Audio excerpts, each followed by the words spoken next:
Hi అండి. ఇప్పుడు నేను మహాభారతంలోని అరణ్య పర్వంలో ప్రథమ శ్వాసాన్ని నేను పారాయణ చేస్తానండి. మీరు శ్రవణం చేయండి. ప్రథమ శ్వాసం పాండవుల అరణ్యవాసం. జోదంలో ఓడిపోయిన పాండవులు అరణ్యవాసం చేసేందుకు ఉత్తర దిక్కుగా ప్రయాణమయ్యారు. వారి వెంట సుభద్ర, అభిమన్యుడు, ఉప పాండవులు, ఇంద్రసేనుడు వంటి ముఖ్యమైన సేవకులు, బ్రాహ్మణోత్తములు అంతా కలిసి 14,000 రథాలలో ప్రయాణమయ్యారు. ప్రజారంజకంగా రాజ్యం చేసుకుంటున్న వారిని పిలిపించి దుర్యోధనాదులు మాయాజూతంలో వారిని సంపదలన్నీ అపహరించారని పురజనులంతా వాపోయారు. కురువంశానికి గౌరవపాత్రుడైన భీష్ముడు కానీ, గురుదేవుడైన ద్రోణాచార్యుడు కానీ, కృపాచార్యుడు కానీ, మహానుభావుడైన విదురుడు కానీ ఆ ధృతరాష్ట్ర సంతానాన్ని నివారించలేకపోయారు కదా. కర్ణుడు, సైంధవుడు మొదలైన వారంతా దుర్యోధనుడు చేస్తున్న దుష్కార్యాలన్నిటికీ వంత పాడుతున్నారు. అగ్నికి ఆజ్యంపు తోడైనట్లు శకుని ఆ దురాలోచన మూలంగా అది ఆడింది ఆట పాడింది పాటగా సాగుతోంది. వాళ్ళ మధ్యన మనం జీవించలేము, మనం కూడా పాండవులతోనే పోయి అడవుల్లో బతుకుదాం అని వారి వెంట బయలుదేరారు. ధర్మరాజు, ప్రజలారా, బ్రాహ్మణ శ్రేష్ఠులారా, మేమంతా సద్గుణ సంపన్నమని అంటున్నారు. మేము మిగిలిన రాజుల వంటి వాళ్ళమే. మీకు మా మీద సదభిప్రాయం కలగటం మా పూర్వజన్మ పుణ్యఫలం తప్ప మరొకటి కాదు. అయ్యా, మేము ఎట్లాగో అరణ్యాల్లో కష్టపడుతూ జీవించాల్సిందే. కానీ మా మూలంగా ఇంటి పొట్టను సుఖంగా ఉన్న మీరంతా కష్టాలు పడడం మాకు ఇష్టం లేదు. కాబట్టి మీరంతా మీ ఇళ్లకు వెళ్ళిపోండి అని నచ్చచెప్పి పంపేశాడు. పాండవులు ఆ విధంగా ప్రయాణం చేస్తూ గంగా తీరంలోని ప్రమాణం అనే ఒక మర్రి చెట్టు కింద విడిది చేశారు. గంగా స్నానం చేసి ఆ రాత్రి అక్కడే గడిపారు. తెల్లవారేసరికల్లా నిత్యాగ్నిహోత్రులు వేదాధ్యయనం చేత లోకంలో అందరి చేత పూజించబడే బ్రాహ్మణోత్తములు వారి బంధుజనులు శిష్యులతో కలిసి వచ్చి ధర్మరాజును ఆశీర్వదించారు. వారితో ధర్మరాజు ఇలా అన్నాడు. ధర్మరాజు, బ్రాహ్మణోత్తములారా, శత్రువు చేసిన మోసం వలన మేము రాజ్య సంపదలన్నీ కోల్పోయి అడవుల్లో తెలదాచుకోవడానికి వెళ్తున్నాము. అక్కడ దొరికే కందమూలాలతో సంతృప్తిపడి జీవించేందుకు సిద్ధపడే వెళ్తున్నాము. మా మీద కలిగిన ప్రేమ చేత మీరంతా ఎందుకు కష్టపడాలి? మాకు మీ ఆశీర్వచన బలం ఉంటే చాలు. మీరు మీ ఇళ్లకు పోయి సుఖంగా జీవించండి. అదే నేను కోరుకునేది. నేను బ్రాహ్మణులు అయ్యలారా, మీకున్న మాకు దగ్గరకు బంధువులు లేరు, మీకన్నా మాకు దగ్గర బంధువులు లేరు. మేము మిమ్మల్ని విడిచిపెట్టి వెళ్ళపోలేము. మీరు మా తిండి తిప్పుల గురించి విచారించకండి. అడవిలో దొరికింది దాంతోనే తృప్తి పడతాము. మేమంతా మీ భక్తులం. మీకింత అన్యాయం చేసిన దుర్యోధనాథ రాజ్యంలో బ్రతకలేము. మీ క్షేమం కోరి నిత్యం జపాలు చేసుకుంటూ యజ్ఞయాగాలు చేస్తూ మీకు ప్రియం కలిగిస్తూ ఉంటాము. అంతగా ప్రాధేయపడుతూ ఉంటే ధర్మరాజు కాదనలేక ఆ బ్రాహ్మణోత్మలందరినీ తనతోనే ఉండమన్నాడు. అడవిలో ఉన్న, పట్టణంలో ఉన్న అతిథి పూజ గృహస్థ ధర్మం, నేను ఆ ధర్మాన్ని ఎట్లా నిర్వర్తించగలను అనే దుఃఖంతో మూర్ఛలిన ధర్మరాజును ఓదారుస్తూ సౌనకుడు అనే ఋషి జనక గీతాలలోని వేదాంత పరమార్థాన్ని తత్వబోధ చేశాడు. సౌనక మహర్షి, రాజా, శోకం భయం వల్లే దుఃఖానికి మూలము. సామాన్య మానవుల్ని శారీరక మానసిక బాధలు కృంగదీస్తాయి. బుద్ధిమంతులు ఆ రెండింటిని సమబుద్ధితో స్వీకరిస్తారు. రోగం, అలసట, ఇష్టం, అయిష్టం అనే 4 శరీరం నుండి పుడుతూ ఉంటాయి. ఏదో విధంగా వీటి నుండి ఉపశమనం పొందవచ్చు. ఇక మానసిక లోపం అన్నది స్నేహం వల్ల ఏర్పడుతుంది. ఈ మానసిక తాపం నీళ్లతో నిప్పులను ఆర్పినట్లుగా నిర్మల జ్ఞానం చేతనే ఉపశమనం పొందుతుంది. మానసిక లోపాలు ఏర్పడినప్పుడు మనిషి స్థైర్యాన్ని కోల్పోయి దుఃఖాన్ని పొందుతాడు. రాగం అనే ఆ దుఃఖంలో స్పృహ తప్పుతాడు. అనగా రాగమే అనురాగము. అనురాగం మొదలైనవి స్నేహాన్ని పాలుపోసి పెంచి పోషిస్తాయి. కనుక బుద్ధిమంతుడైన వాడు బంధువుల యందు ధనార్జన ఎడల ఆసక్తి విడిచిపెట్టాలి. జ్ఞాని అయిన వాడు తామరాకు మీద నీటి బొట్టు వల్లే అనాసక్తితో ఉంటాడు. కూర్మి వల్ల అభిమానము, అభిమానం వల్ల కోరిక, కోరిక వల్ల కోపము, కోపం వల్ల ద్వేషము ఏర్పడుతున్నాయి. కనుక బుద్ధిమంతుడైన వాడు తృష్ణను అంటే ఆశను వదిలిపెడతాడు. పౌరాణిక వాగ్మయంలోని బౌద్ధ సాహిత్యంలోనూ తృష్ణయే అనర్థాలన్నిటికీ మూలమని చెప్పబడింది. కనుక ధనం పైన ఆసక్తి గలవాడు తృష్ణ చేత వెదురు వాసాలు రాపిడికి రగిలిన అగ్ని ఆ వెదురు పొదనే కాల్చినట్లు ధనకాంక్ష కలవాడు సుఖాలు పొందలేడు. ప్రాణులకు మరణం వలన భయం కలిగినట్లు లోబికి దొంగతనం వల్ల, రాజు వలన, బంధువుల వలన, నీరు నిప్పు వలన భయం పొంచి ఉంటుంది. ఈ ధనకాంక్ష చేతనే మానవుడు సంసారంలో చిక్కుకుంటున్నాడు. అందం, వయసుతో వచ్చే యవనం, సంపద, ధనంపై వ్యామోహం అనేవి అనిత్యాలు. అందువల్ల జ్ఞానులు వాటిపై భ్రాంతిని పెట్టుకోరు. ధర్మరాజా ధర్మరాజు మునిశ్రేష్ఠ, నాకు భోగాలపైన ఆసక్తి లేదు. ధనాన్ని నా సుఖ సంతోషాల కోసం కోరుకోవడం లేదు. ఇంతమంది తాపసులు బ్రాహ్మణత్వం నాతో ఈ అడవిలో ఉంటున్నారు. నేను గృహస్థుడినే ఉండి ఈ అడవిలో మీకు బతుకు మీద మీరు బ్రతకండి అని ఊరుకోవచ్చునా? గృహస్థు అయిన వాడు తన సంపదతో కొంత భాగం అతిథుల కోసం ఖర్చు చేయాలి కదా. మీ వంటి సజ్జనులందరికీ రక్షణ కల్పించాలి కదా. ఆశ్రమాలన్నింటిలోనూ గృహస్థాశ్రమం ఉత్తమమైనదని పెద్దలంటారు. ఇక్కడ నా అదృష్టం కొద్దీ అతిథి సాధువులు కూడా మీరే అయ్యారు. మహర్షి, గృహస్థుడు విధిగా నిర్వహించాల్సిన ధర్మాలు కొన్ని ఉన్నాయి. శారీరకంగా బాధపడేవాడు పడక సుఖాన్ని కలిగించాలి. శరణార్థుడికి ఆశ్రయాన్ని కలిగించాలి. ఆకలితో వచ్చిన వాడికి అన్నం పెట్టాలి. అలసి వచ్చిన వాడికి ఆసనం ఇవ్వాలి. ఇవన్నీ సనాతన అతిథి ధర్మాలు. అతిథుల పట్ల ఆదరాభిమానాలు చూపడం గృహస్థుడి ధర్మము. పక్కన విస్తర లేకుండా భుజించడము, తనకు మాత్రమే సరిపడా వంట చేసుకోవడము, నిష్కారణంగా పశువులను హింసించడము పాపాన్ని తెచ్చిపెడతాయి. అగ్నిహోత్రాలు అతిథులు, చుట్టాలు, విద్వాంసులు, గురువులు, మిత్రులు, స్త్రీలు మొదలైన వాళ్లకు యథోచిత మర్యాద చూపకపోతే కీడు కలుగుతుంది. కావున ఓ మహర్షి, గృహస్థ అందరినీ సంతృప్తిపరచక తప్పదు. యజ్ఞ శేషాన్ని అమృతం అంటారు. అట్లాగే అతిథులు తినగా మిగిలిన ఆహారాన్ని వికసమంటారు. గృహమేది అమృతాన్ని వికసాన్ని సేవించాలి. ఉదయం సాయంత్రం వేళల్లో పక్షులకు, కాకులకి బలి ఆహారాన్ని వేయాలి. దాన్నే వైశదేవ యజ్ఞం అంటారు. ఇవన్నీ ఉత్తమ గృహస్థు పాటించాల్సిన మర్యాదలు అని ధర్మరాజు చెప్పగా సౌనక మహర్షులు అన్నాడు, ధర్మనందన, శరీరంపై గల మక్కువతో ఇంతటి జ్ఞానవంతుడైనా ఇంద్రియాలను జయించలేరు. అందువల్ల చెప్పలేనంత కీడు కలుగుతుంది. అనగా ఇంద్రియాలను జయించిన వాడు మాత్రమే మాయా పరిధిని దాటి భగవద్ దర్శనాన్ని పొందగలుగుతాడు.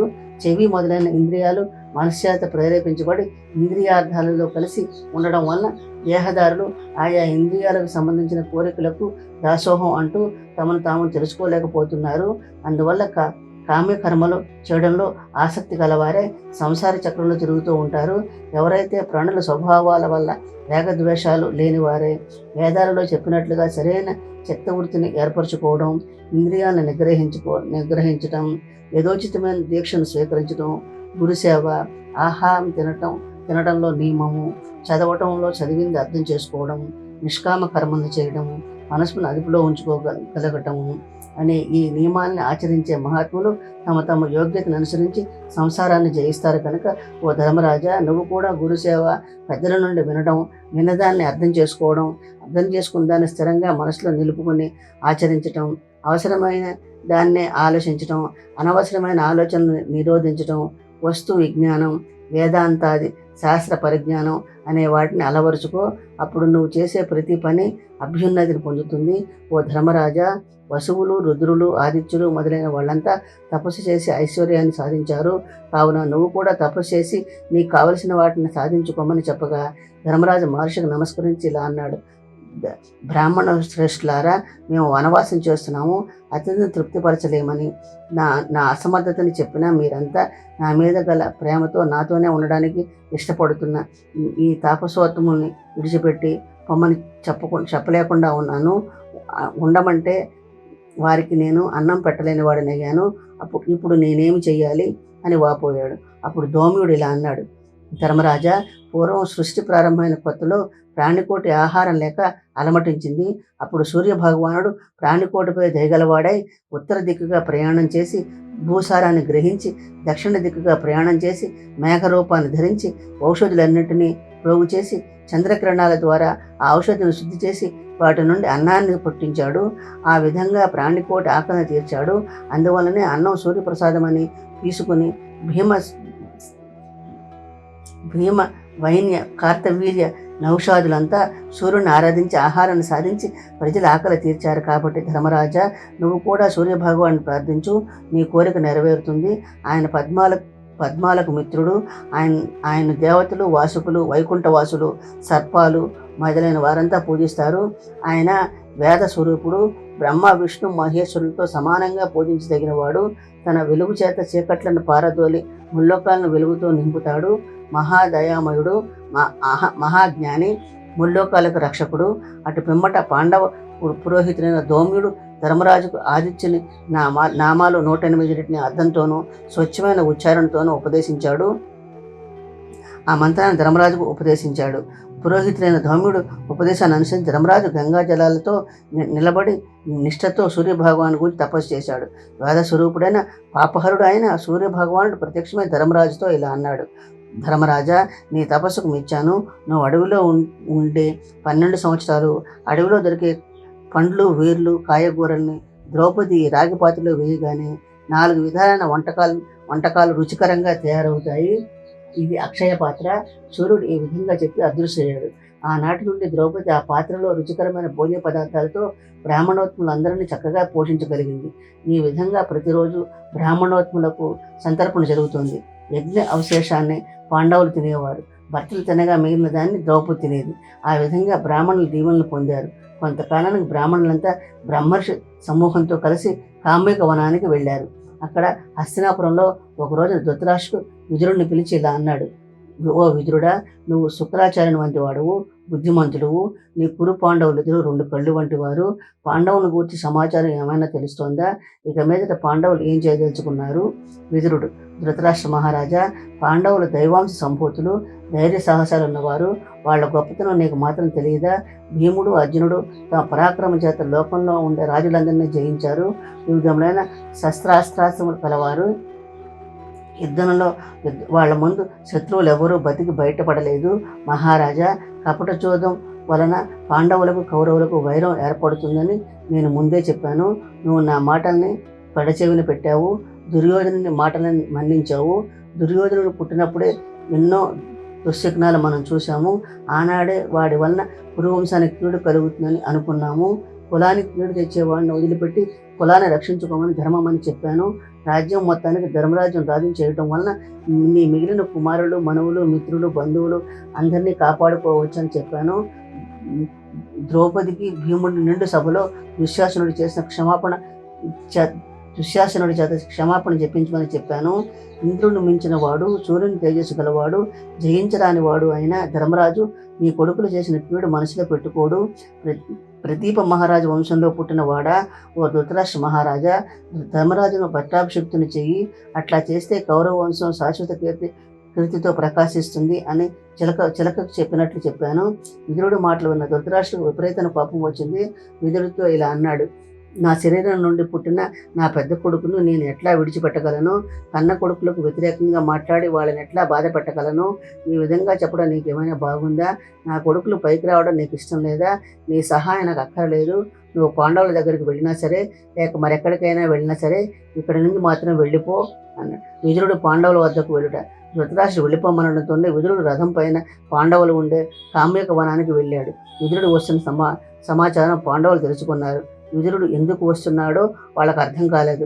వాళ్ళలో వాళ్ళు ఎట్లా అనుకున్నారు: ఈ విదురుడు ఊరికే రాడు, మళ్ళీ మనల్ని మూడో మాట కూడా జోదానికి రమ్మని పిలవడానికి వస్తున్నాడా అని భీమసేనుడు అన్నాడు. అప్పుడు అర్జునుడు: మన దగ్గర ఇంకా ఏం మిగిలింది? బహుశా నా గాంధీవాన్ని, నీ గదను కూడా సంగ్రహించాలని మరో కొత్త పన్నాగం పన్ని ఉంటారు అన్నాడు. అప్పుడు నకుల సహదేవులు: అన్నా, ఇక మీదట మనం జోదం ఆడేందుకు వెళ్ళకూడదు అన్నాడు. ఇంతలో విదురుడి రథం రానే వచ్చింది. పాండవులంతా ఎదురెళ్ళి వినయంగా స్వాగతం పలికి అర్ఘ్యపాద్యాలతో పూజించి నువ్వు వచ్చిన పని ఏమిటని అడిగారు.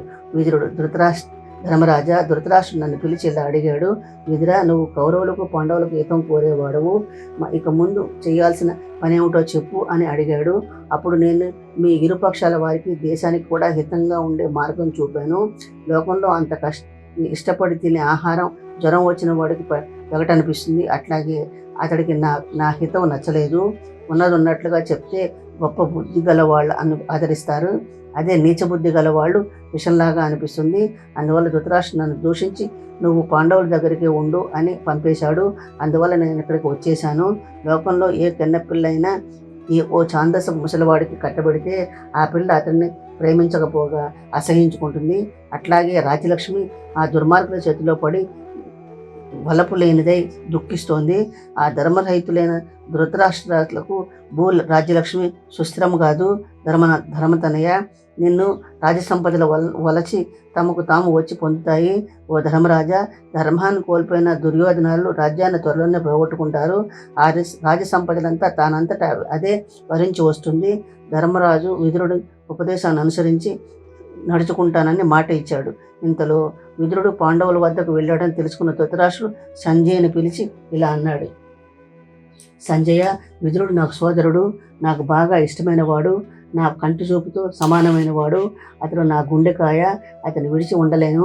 నువ్వు వెంటనే వెళ్ళి అతన్ని పిలుచుకురా అన్నాడు. ధృతరాష్ట్రుడు నోటి మాట వచ్చిందో లేదో సంజయుడు వెంటనే కామ్యవనానికి వెళ్ళాడు. అక్కడ ధర్మరాజు, పురోహితుడు, ధౌమ్యుడు, వేలాది బ్రాహ్మణుల సమూహంలో ధర్మము, క్షమ అనే ఆభరణాన్ని ధరించిన తమ్ములు విదురుడు ద్రౌపదితో కొలివే ఉన్న సభను చూశాడు. ధర్మరాజు తమ్ములతో కలిసి ఎదురు వెళ్లి సంజయుని ఆహ్వానించి అర్ఘ్యపాద్యాదితో గౌరవించాడు. ధర్మరాజు సభను చూసి సంజయుడు తన్మయుడయ్యాడు. తాను అడవిలో నివసిస్తున్న ముల్లోకాలను పరిపాలిస్తున్నంత సంతోషంతో ఉన్న ధర్మరాజును చూసి ఆనంద పరవశుడయ్యాడు. ధర్మరాజా, ధర్మవేత్త అయిన విదురుని మిమ్మల్ని ధృతరాష్ట్ర మహారాజు మరీ అడిగి చెప్పమన్నారు. తన తమ్ముడైన విదురుని తీసుకుని రమ్మని పంపాడు. ధర్మరాజు, ప్రజలంతా ధృతరాష్ట్ర మహారాజు శాసనాన్ని పాటించాలి, ఇది మన ధర్మం కూడాను అన్నాడు. అని ధర్మరాజు అనగానే విదురుడు వెంటనే హస్తినాపురానికి బయలుదేరి వెళ్ళాడు. ధృతరాష్ట్రుడికి శిరస్సు వంచి నమస్కరించాడు. ధృతరాష్ట్రుడు విదురుని ఆప్యాయంగా కౌలించుకొని ఇలా అన్నాడు: ఓ విదురుడా, నువ్వెప్పుడూ సత్యం, సౌశీల్యం, క్షమా గుణాల యందు ఆసక్తుడివై ఉంటావు. నా బుద్ధి గడ్డి తిని నిన్ను పొమ్మన్నాను, నన్ను క్షమించు. విదురుడు: ధృతరాష్ట్ర మహారాజా, నువ్వు నీ కొడుకున్న ధర్మం తప్పి ప్రవర్తించారు. మీకు ఇప్పుడు హితం చెప్పడం నా కర్తవ్యము. పరాక్రమవంతుడైన పాండవులతో వైరం మంచిది కాదు. విదురుడు ఈ విధంగా హితవు పలికి ఎప్పటిలాగానే ధృతరాష్ట్రుడికి అన్ని విధాలా సహాయపడుతూ వచ్చాడు. విదురుడు తిరిగి రావటం, ధృతరాష్ట్ర సలహాలు తీసుకుంటూ ఉంటున్నాడన్న దుర్యోధనుడు, కర్ణ, దుశ్శాసన సహించలేకపోయారు. విదురుడి మాటలు విని ధృతరాష్ట్రుడు తిరిగి పాండవ రాజ్యం ఇమ్మంటాడేమని భయపడ్డారు. ఒకవేళ అలాంటి పరిస్థితి వస్తే పాండవులు మళ్ళీ అగ్ని, విష, జల ప్రయోగాల ద్వారా చంపాలని ఆలోచన చేశారు. వాళ్ళ ఆలోచనలన్నీ విన్న శకుని ఇలా అన్నాడు: దుర్యోధన, ధృతరాష్ట్రుని పిలిచి రాజ్యాన్ని ఇచ్చిన మన్నధనులైన పాండవులు ప్రతిజ్ఞాభంగానికి అంగీకరించరు. కర్ణుడు: దుర్యోధన మహారాజా, మనం ఈ అవకాశాన్ని విడవకూడదు. మన సైన్యంతో కలిసి పాండవులపై దండెత్తి వాళ్ళ 5గురిని చంపేద్దాం. దాంతో మనకు భూమి మీద శత్రువే లేకుండా పోతాడు. కర్ణుడి మాటలు దుర్యోధనుడిని చాలా సంతోషించి సైన్యాన్ని సిద్ధం చేసి దండెత్తిపోవడానికి సిద్ధంగా ఉన్న సమయంలో ఈ విషయాన్నంతా దుర్విదృష్టితో గ్రహించిన వ్యాస మహర్షి అక్కడికి వచ్చి దుర్యోధనుడితో ఈ ధర్మం కాదు అని ధృతరాష్ట్రునితో ఇలా అన్నాడు. వ్యాస మహర్షి: ధృతరాష్ట్రుడా, పాండవులు జోదంలో భూమిని, రాజ్యాన్ని పోగొట్టుకుని అడవుల్లో ఒంటరిగా జీవిస్తున్నారు. అటువంటి వారిపైన నీ కుమారుడు సైన్యంతో దండెత్తి వాళ్ళని చంపడానికి బయలుదేరుతున్నాడు. ఇది అధర్మం కాదా? సత్యసంధులైన పాండవులు ఓర్పుతో అడవుల్లో తలదాచుకుంటున్నారు. ఈ 13 ఏళ్ళు అయిన తర్వాత ఎట్లాగూ పాండవులతో యుద్ధం తప్పదు. అడవుల పాలైన బలహీనులై ఉన్న పాండవులపైన నీ కొడుకు సైన్యంతో దండెత్తిపోవడానికి అన్ని ఏర్పాట్లు చేశాడు. ఇప్పటికైనా నువ్వు అతన్ని అడ్డుకొని ఆ ప్రయత్నాన్ని ఆపు. అట్లా కాదని మూర్ఖించి వెళ్ళిన పరాజయాన్ని చవి చూస్తారు. నువ్వు, నేను, భీష్ముడు బ్రతికి ఉండగా అధర్మాన్ని సహించి కళ్ళు మూసుకుని కూర్చోవడం న్యాయం కాదు. ధృతరాష్ట్ర మహాత్మా, నేను, గాంధారి, భీష్మ, విదుర, ద్రోణ, కృపాచార్యులు అందరము ఈ జోదం ఆడటం ఇష్టం లేదని చెప్పాము. ఆయన పుత్రవాత్సల్యం చేత దుర్యోధను వదులుకోలేక ఈ నిర్ణయం తీసుకున్నాను. నన్నేం చేయమంటావు? తల్లిదండ్రులకు ఉండే బంధాలన్నింటిలోనూ పుత్రప్రేమ చాలా గాఢమైంది. కొడుకులు లేని వారికి ఎంత సంపద ఉన్నా మనశ్శాంతి ఉండదు. ధృతరాష్ట్రుడా, నీకు సురభి దేవేంద్రుల సంవాదం చెప్తాను విను. గోవులన్నింటికీ తల్లి అయిన సురభి దేవేంద్రుడి వద్దకు పోయి కన్నీరు కారుస్తూ నిలబడిందంట. అప్పుడు దేవేంద్రుడు ఎందుకు ఏడుస్తున్నావు అని అడిగితే సురభి ఇలా అన్నదట: దేవేంద్ర, నువ్వు ముల్లోకాలు ప్రభువి, నువ్వు వజ్రాయుధం చేత ప్రాణులందరినీ కాపాడుతున్నావు. కానీ నా సంతానం మాత్రమే భూలోకంలో కష్టపడుతోంది. బలం గల ఎద్దుతో బలహీనమైన ఎద్దును కాడి కట్టి పొలం దున్నిస్తున్నారు. అట్లా బలం లేని ఎద్దును బలం గల ఎద్దుతో బండికి కట్టి బరువులు మోయిస్తున్నారు. బలం లేక లాగలేక వెనుకబడితే ముళ్ళు కర్రతో గుచ్చి బాధిస్తున్నారు. భూలోకంలో నా సంతానం ఈ విధంగా బాధపడుతూ ఉంటే నా కడుపు తరుక్కుపోతోంది. దేవేంద్రుడు: ఓ సురభి, నీ సంతానం అసంఖ్యాకం. అన్నిటికీ ఒకే విధంగా కష్టం కలగడం లేదు కదా, ఈ మాత్రానికి ఎందుకంత దుఃఖిస్తున్నావు? సురభి: దేవా, బలహీనునైన నా సంతానం పడే బాధ నేను భరించలేకపోతున్నాను. నువ్వు నా పైన కరుణ చూపాలి అంది. దేవేంద్రుడు: ఓ సురభి, నేను ఇప్పుడే వర్షం కురిపించి దాంతోపాటు బలమైన పచ్చగడ్డి కూడా పుష్కలంగా మొలిచేట్టు చేస్తాను. ఆ గడ్డి తిని నీ సంతానాన్ని బలాన్ని పుంజుకుంటాయి. భారత ప్రధాన కథతో పాటు అనేక ఉపఖ్యానాలు, సంవాదాలు ఉన్నాయని, అందువల్ల ప్రధాన కథ వేగాన్ని కుంటుపరుస్తాయని కొందరు విమర్శ. అయితే గ్రంథకర్త అయిన వ్యాస భగవానుడు ఒక నిర్దిష్టమైన ప్రయోజనంతోనే వీటిని ప్రవేశపెట్టాడే కానీ కథని పెంచడం కోసం కాదు. ప్రస్తుతం సురభి దేవేంద్రుల సంవాదం ద్వారా 2 విషయాలు లోకానికి చాటి చెప్పాడు. 1, మూగజీవుల పట్ల జనులు దయతో పెరగాలని. 2, సమస్త ప్రాణికోటికి ఉత్ప్రేషణ సహజమేనని చాటి చెప్తూనే ప్రధాన కథలోని ధృతరాష్ట్రునికి ఉండే అసాధారణ పుత్రేషణ వలన అతని ప్రత్యేక శీలాన్ని ఎత్తి చూపాడు. పక్షుల్లో దారేషణ, పశువుల్లో పుత్రేషణ, మానవుల్లో ధనేషణ సాధారణమని పెద్దల మాట. ఈ విధంగా ధృతరాష్ట్రంలో పుత్రేషణ అసాధారణమని చెప్తూ, ఒకవేళ పుత్రేషణ నీలో అధికంగా ఉంటే దాన్ని అడవుల్లో కష్టాల్లో ఉన్న పాండవులపై చూపమని వ్యాస భగవానుని అభిప్రాయమై ఉంటుంది. ధృతరాష్ట్రుడా, నువ్వు, విదురుడు, పాండురాజు నాకు సమానమే. అట్లాగే నీ కొడుకులు 100 మంది, పాండురాజు పుత్రులు 5 నీకు సమానమేనని గ్రహించువు. మంచివారితో సహవాసం చేస్తే చెడ్డవారు కూడా మంచివారు అవుతారు కనుక రాజర్షి అయిన ధర్మరాజుతో దుర్యోధనులు స్నేహంగా మెలవడం శ్రేయస్కరం. అందువల్ల కురు పాండవులంతా క్షేమంగా ఉంటారు. ధృతరాష్ట్రుడు, మునీంద్ర, కురు పాండవుల వంశాలు 2 క్షేమంగా ఉండాలనుకుంటే మీరే దుర్యోధనుడికి బోధించండి. నా కొడుకు నేను చెప్పిన మాట వినడు. అప్పుడు మైత్రేయ మహర్షి ప్రత్యక్షమే దుర్యోధనుడికి ధర్మ ప్రబోధం చేయవద్దని, తానే స్వయంగా దుర్యోధనుడికి బోధించేందుకు వచ్చానని వ్యాస మహర్షితో అన్నాడు. ఆ తర్వాత ధృతరాష్ట్రుడు తన సంతానానికి మేలు కలగాలనే కాంక్షతో మైత్రేయ మహర్షికి విశేష సపర్యలు చేసి పూజించాడు. విశ్రాంతి తీసుకుంటూ మైత్రేయ మహర్షి వద్దకు వెళ్ళి తాను ఎక్కడి నుండి వస్తున్నానని ధృతరాష్ట్రుడు అడిగాడు. ధృతరాష్ట్ర మహారాజా, నేను తీర్థయాత్రలు చేస్తూ కామ్యకారణ్యంలో పాండవులు చూశాను. వారంతా ఎక్కువ సమయం తపస్సుకే కేటాయించారు. తలలన్నీ జడలు కట్టి ఉన్నాయి. మొతక నార బట్టలు ధరించారు. కాయలు, కూరలు, పండ్లు తింటూ కాలం గడుపుతున్నారు. వారిని కలుసుకున్న తర్వాత నిన్ను, నీ పుత్రుల్ని కలుసుకుందామని వచ్చాను. ధృతరాష్ట్రుడు, మహర్షి, పాండవ కుమారులు ఇక్కడ వాళ్ళ ఎప్పుడైనా తలుచుకుంటున్నారా అని అడిగాడు. పరాక్రమంతో యముడితో సమానమైన పాండవులు పాండవ సోదర భావం విఘాతం కలిగించరు కదా. వాళ్ళు ఒప్పుకున్న సమయాన్ని అంతా అడవుల్లోనే గడుపుతారు కదా. అందులో ఎటువంటి తేడా రావు కదా. ధృతరాష్ట్ర కోరిక మేరకు మైత్రేయుడు దుర్యోధనుడికి ఈ విధంగా హితవు చెప్పాడు. మైత్రేయుడు, దుర్యోధన, ప్రతిరోజు అనేక మంది మహర్షులు వచ్చి పాండవులను దీవించి వెళుతున్నారు. అటువంటి మహనీయులు దయ వలన ధర్మబుద్ధితో కూడిన పాండవులు క్షేమంగానే ఉన్నారు. సూర్యచంద్రులైన గతి తప్పుతారేమో కానీ పాండవులు మాత్రం వారి ప్రతిజ్ఞను మరువరు. అటువంటి వారిని నీవు అన్యాయంగా వంచించి వైరం కొని తెచ్చుకున్నావు. ఓ దుర్యోధనుడా, నీకు ఏమాత్రమైన సద్బుద్ధి ఉంటే పాండవులతో విరోధాన్ని విడిచిపెట్టు. అందువల్ల కౌరవ పాండవ వంశానికి 2ంటికి మేలు కలుగుతుంది. పాండవులంతా వచ్చే శరీరం గలవారు, ఇరుగువ నువ్వు. దేవేంద్రుడితో సమానమైన పరాక్రమం గలవారు, 10 లక్షల ఏనుగుల బలం గలవారు. వాళ్లతో భీముడు మహాబలవంతుడు. జరాసంధిని ఒంటరిగా ఎదిరించి సంహరించాడు. బకాసురుని, హిడింబాసురుని అవలేలుగా చంపాడు. యుద్ధమే అనివార్యమైతే ఆ భీకర సంగ్రామంలో భీముని ఎవరు ఎదిరించగలరు?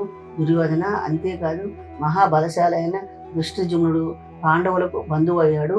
శ్రీకృష్ణుడు అర్జునుడికి మిత్రుడు, బంధువు. వాళ్ళిద్దరూ మానవ మాతృలని అనుకోవడం అవివేకం. కావున ఎప్పటికైనా మించిపోయింది లేదు. నువ్వు పాండవులతో సంధి చేసుకుని స్నేహంగా మెలుగు. మైత్రేయుడి మాటలు దుర్యోధనికి బాగా కోపం తెప్పించాయి. కాలి బొటన వేలితో నేలను రాస్తూ చేతితో తొడని చరుస్తూ మైత్రేయుడిని పరిహసించాడు. దాంతో మైత్రేయుడు కోపించి రాబోయే భీకర యుద్ధంలో భీముడు గదాఘాతం చేత నీ తడలు విరగొట్టి చంపుతాడని శపించాడు. ఆ శాపానికి ధృతరాష్ట్రుడు గజగజ వణిగిపోతూ శాపాన్ని ఉపసంహరించుకోమని ప్రాధేయపడ్డాడు. మైత్రేయుడు, దుర్యోధనుడు పశ్చాత్తాపం చెంది చేసిన తప్పులకు బాధపడి బుద్ధి తెచ్చుకుంటే ఈ శాపం వర్తించదు. అట్లా కాకుంటే బుద్ధి లేని వాడే అహంకారంతో ప్రవర్తిస్తే శాపఫలం అతడికి తప్పకుండా అనుభవిస్తాడు. ధృతరాష్ట్రుడు శాంతించిన మైత్రేయుని భీమసేనుడు కిమ్మీరుణ్ణి రాక్షసులను వధించిన వృత్తాంతం తెలపమని ప్రార్థించాడు. మైత్రేయుడు, ధృతరాష్ట్ర, నువ్వు ఆ వృత్తాంతాన్ని విదురుని అడిగి తెలుసుకో. నాకు సమయం అయింది, నేను వెళ్తున్నాను. విదురుడు, ధృతరాష్ట్ర మహారాజా, పాండవుల వనవాసానికి ప్రయాణమై 3 రాత్రులు 3 పగళ్ళు నడిచి కామ్యక వనాన్ని చేరారు. ఒకరోజు అర్ధరాత్రి వాళ్ళ భయంకరమైన ఆకారాన్ని చూశారు. భయం పుట్టేట్లుగా వాటి నోట్లో నుండి 2 కోరలు బయటకు వచ్చాయి. ఎర్రటి కనుగుడ్లు. అంత దూరం నుండి చూసి వాళ్ళకి భయం కలిగిస్తాయి. పాండవుల రాక్షసుడు చూశారు. ఆ రాక్షసుడు కూడా పాండవుల్ని వాళ్ళ వెంట ఉన్న బ్రాహ్మణ సమూహాన్ని చూశారు. ద్రౌపది వాడి భయంకరాకారాన్ని చూడలేక కళ్ళు మూసుకుంది. వాడు పాండవుల దారికి అడ్డంగా నిలబడ్డాడు. ధౌమ్యుడప్పుడు రాక్షసుని బెదరగొట్టే మంత్రాన్ని పట్టించాడు. మంత్రాలతో ఉన్న నన్ను నియంత్రించినందుకు వాడికి బాగా కోపం వచ్చిన కొద్దిగా పెడమోకం పెట్టి వెనుతిరిగాడు. అప్పుడు ధర్మరాజు ఇలా అడిగాడు, ఎవరు నువ్వు? నీతో ఉన్న వాళ్ళంతా ఎవరు? ఈ అడవిలో ఈ ఏళ్ళప్పుడు ఎందుకు వచ్చావు అని అడిగాడు. రాక్షసుడు, నా పేరు కిమ్మీరుడు, బకుడనే రాక్షసుడి తమ్ముడిని. ప్రాణులు చంపు తింటూ ఎడవలో స్వేచ్ఛగా తిరుగుతూ ఉంటాను. మాయా యుద్ధం చేయడంలో నేర్పరిని. మనుషుల్లో మాయ చేసి వారి బలానంతా క్షీణించేట్లు చేసి వారిని భక్షిస్తూ ఉంటాను. దేవతలు కూడా నా ముందు నిలబడలేరు. నాకు భయపడి ఈ కామేకవనంలో ఎవరు అడుగు పెట్టేందుకు సాహసించరు. మీరెవరు? ఎందుకు ఇక్కడికి వచ్చారు? మిమ్మల్ని అందరినీ చంపి తింటాను అన్నాడు ధర్మరాజు. నా పేరు ధర్మరాజు. వీళ్ళు నలుగురు భీమార్జున నకులు సహదేవులు నా తమ్ముళ్ళు. కారణాంతాల వల్ల మేము చేసుకున్న విశేషమైన ఒడంబడిక చేతను మేము అరణ్యవాసం చేయాల్సి వచ్చింది. అందువల్ల మేము ఈ వనంలో ప్రవేశించాము అన్నాడు. కిమ్మీరుడు వికటంగా నవ్వుతూ, ఏమిటి నా అన్న బకుడిని, నా మిత్రుడు హిడింబుడిని చంపినవాడు ఈ భీముడేనా? నేనంత అదృష్టవంతుణ్ణి. వీడిని ఎప్పటికప్పుడు చంపుదామా అని ఊగిళ్ళూరుతున్నాను. ఆహా, ఈనాడు నాకు ఎదురయ్యాడు. వీడిని భక్షించి ఆనాడు అగస్య వాతాపిని జీర్ణం చేసినట్లు వీడిని తిని జీర్ణం చేసుకుంటాను. కిమ్మీరుడు ప్రలాపనలకు ధర్మరాజు కోపం వచ్చింది. అన్నగారి ఆగ్రహం చూసి అర్జునుడు గాంధీవాన్ని ఎక్కుపెట్టాడు. నకుల సహదేవులు కత్తులు దూశారు. అప్పుడు భీముడు కిమ్మీరుడి చేతులు పట్టుకొనగా పెడబొబ్బలు పెడుతూ భయంకరంగా ఒకరినొకరు ఢీకొన్నారు. పెద్ద పెద్ద వృక్షాలు పిగిలించి ఆయుధాలుగా ఉపయోగించారు. ఈ విధంగా 2 గడియల పాటు పోరాడారు.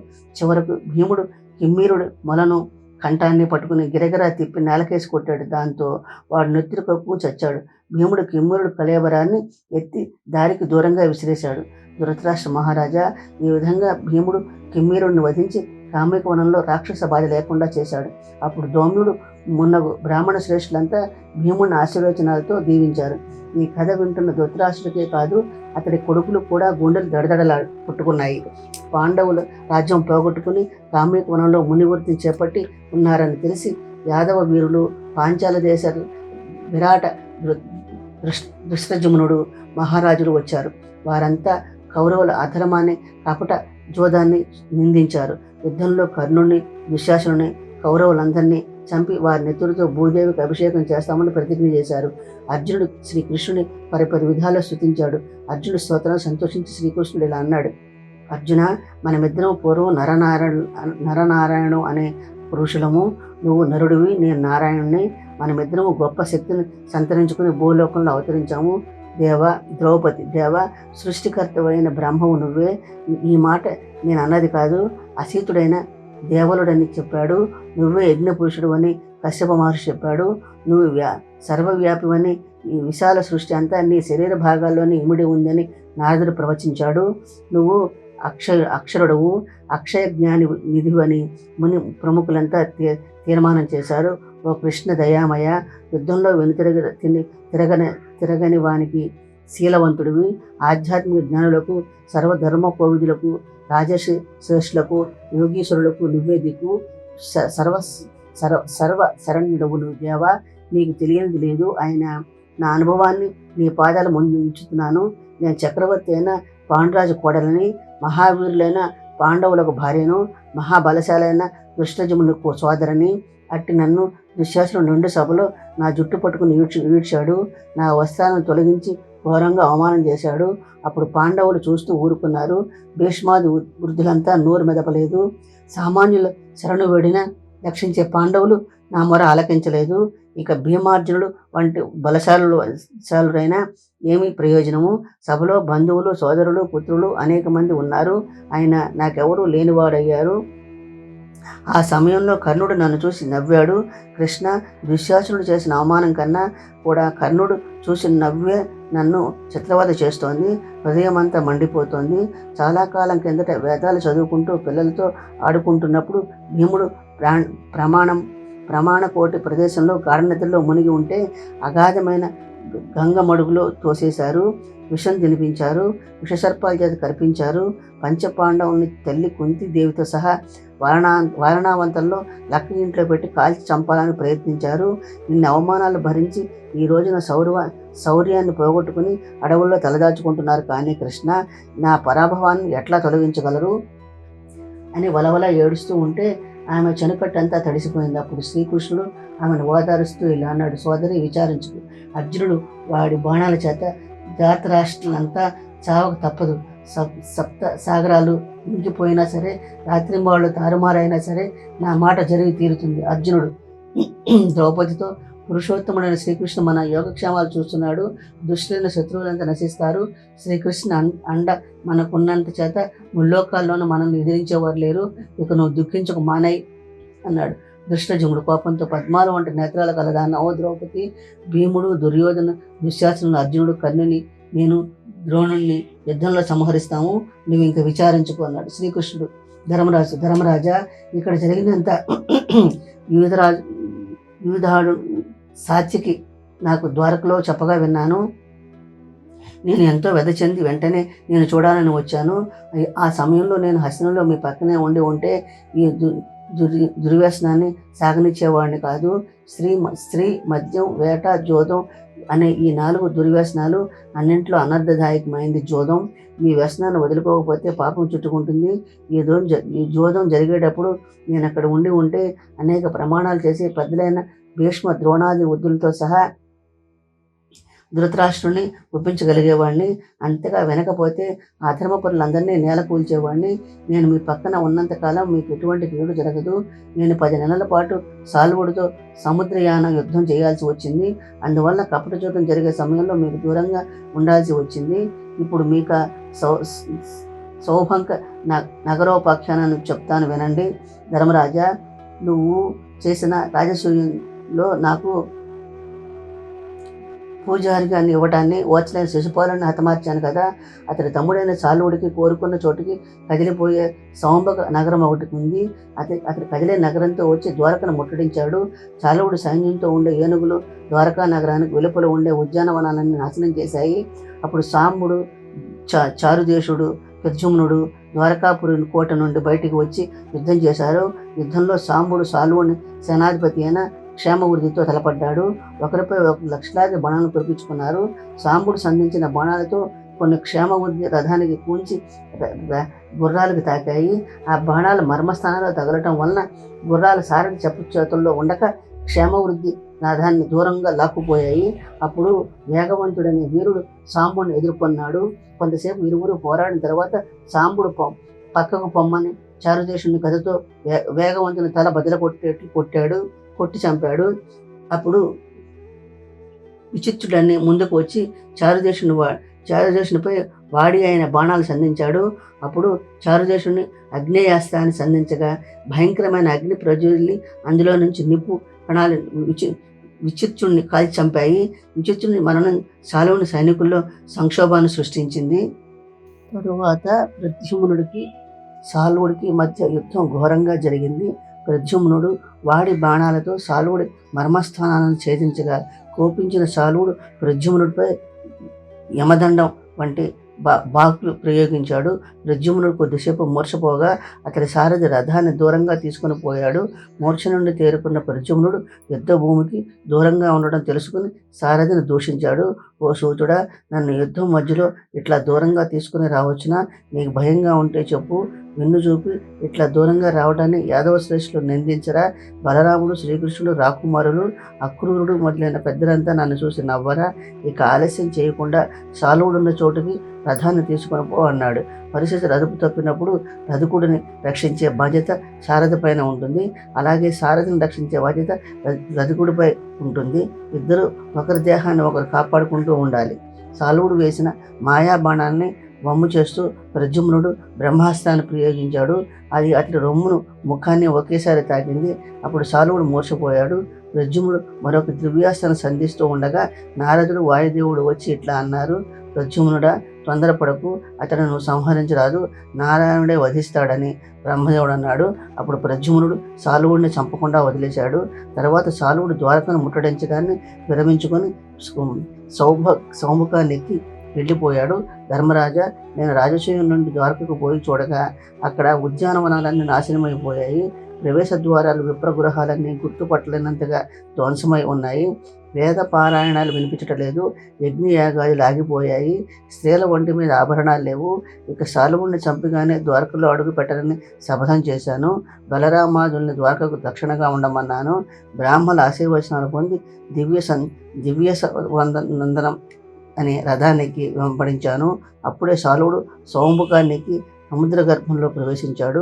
ఓ ధర్మరాజా, నేను కూడా సాలువును వెంబడించి అనేక ఆయుధాలతో యుద్ధం చేశాను. సాలువుడి సైన్యం నా రథం పైన లక్షలాది బాణాలు గుర్తించారు. ఆ బాణాలేవి నన్ను చేరకుండా మధ్యలోనే ఖండించేశాను. నేను బాణాలతో సాలువుడిని సేనల్ని చిన్నాభిన్నం చేశాను.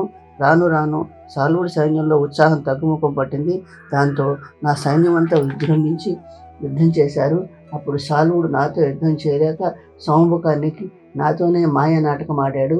అది ఎట్లాగంటే, అప్పుడే ద్వారక నుండి ఒక వార్తాహరుడు వచ్చి ద్వారకలో వసుదేవుణ్ణి సాలువుడు బందీగా చేసి తన వెంట తీసుకుపోయాడని, నన్ను వెంటనే వెళ్ళి ద్వారకను కాపాడుకోమని ఆ వార్తాహరుడు నాతో చెప్పాడు.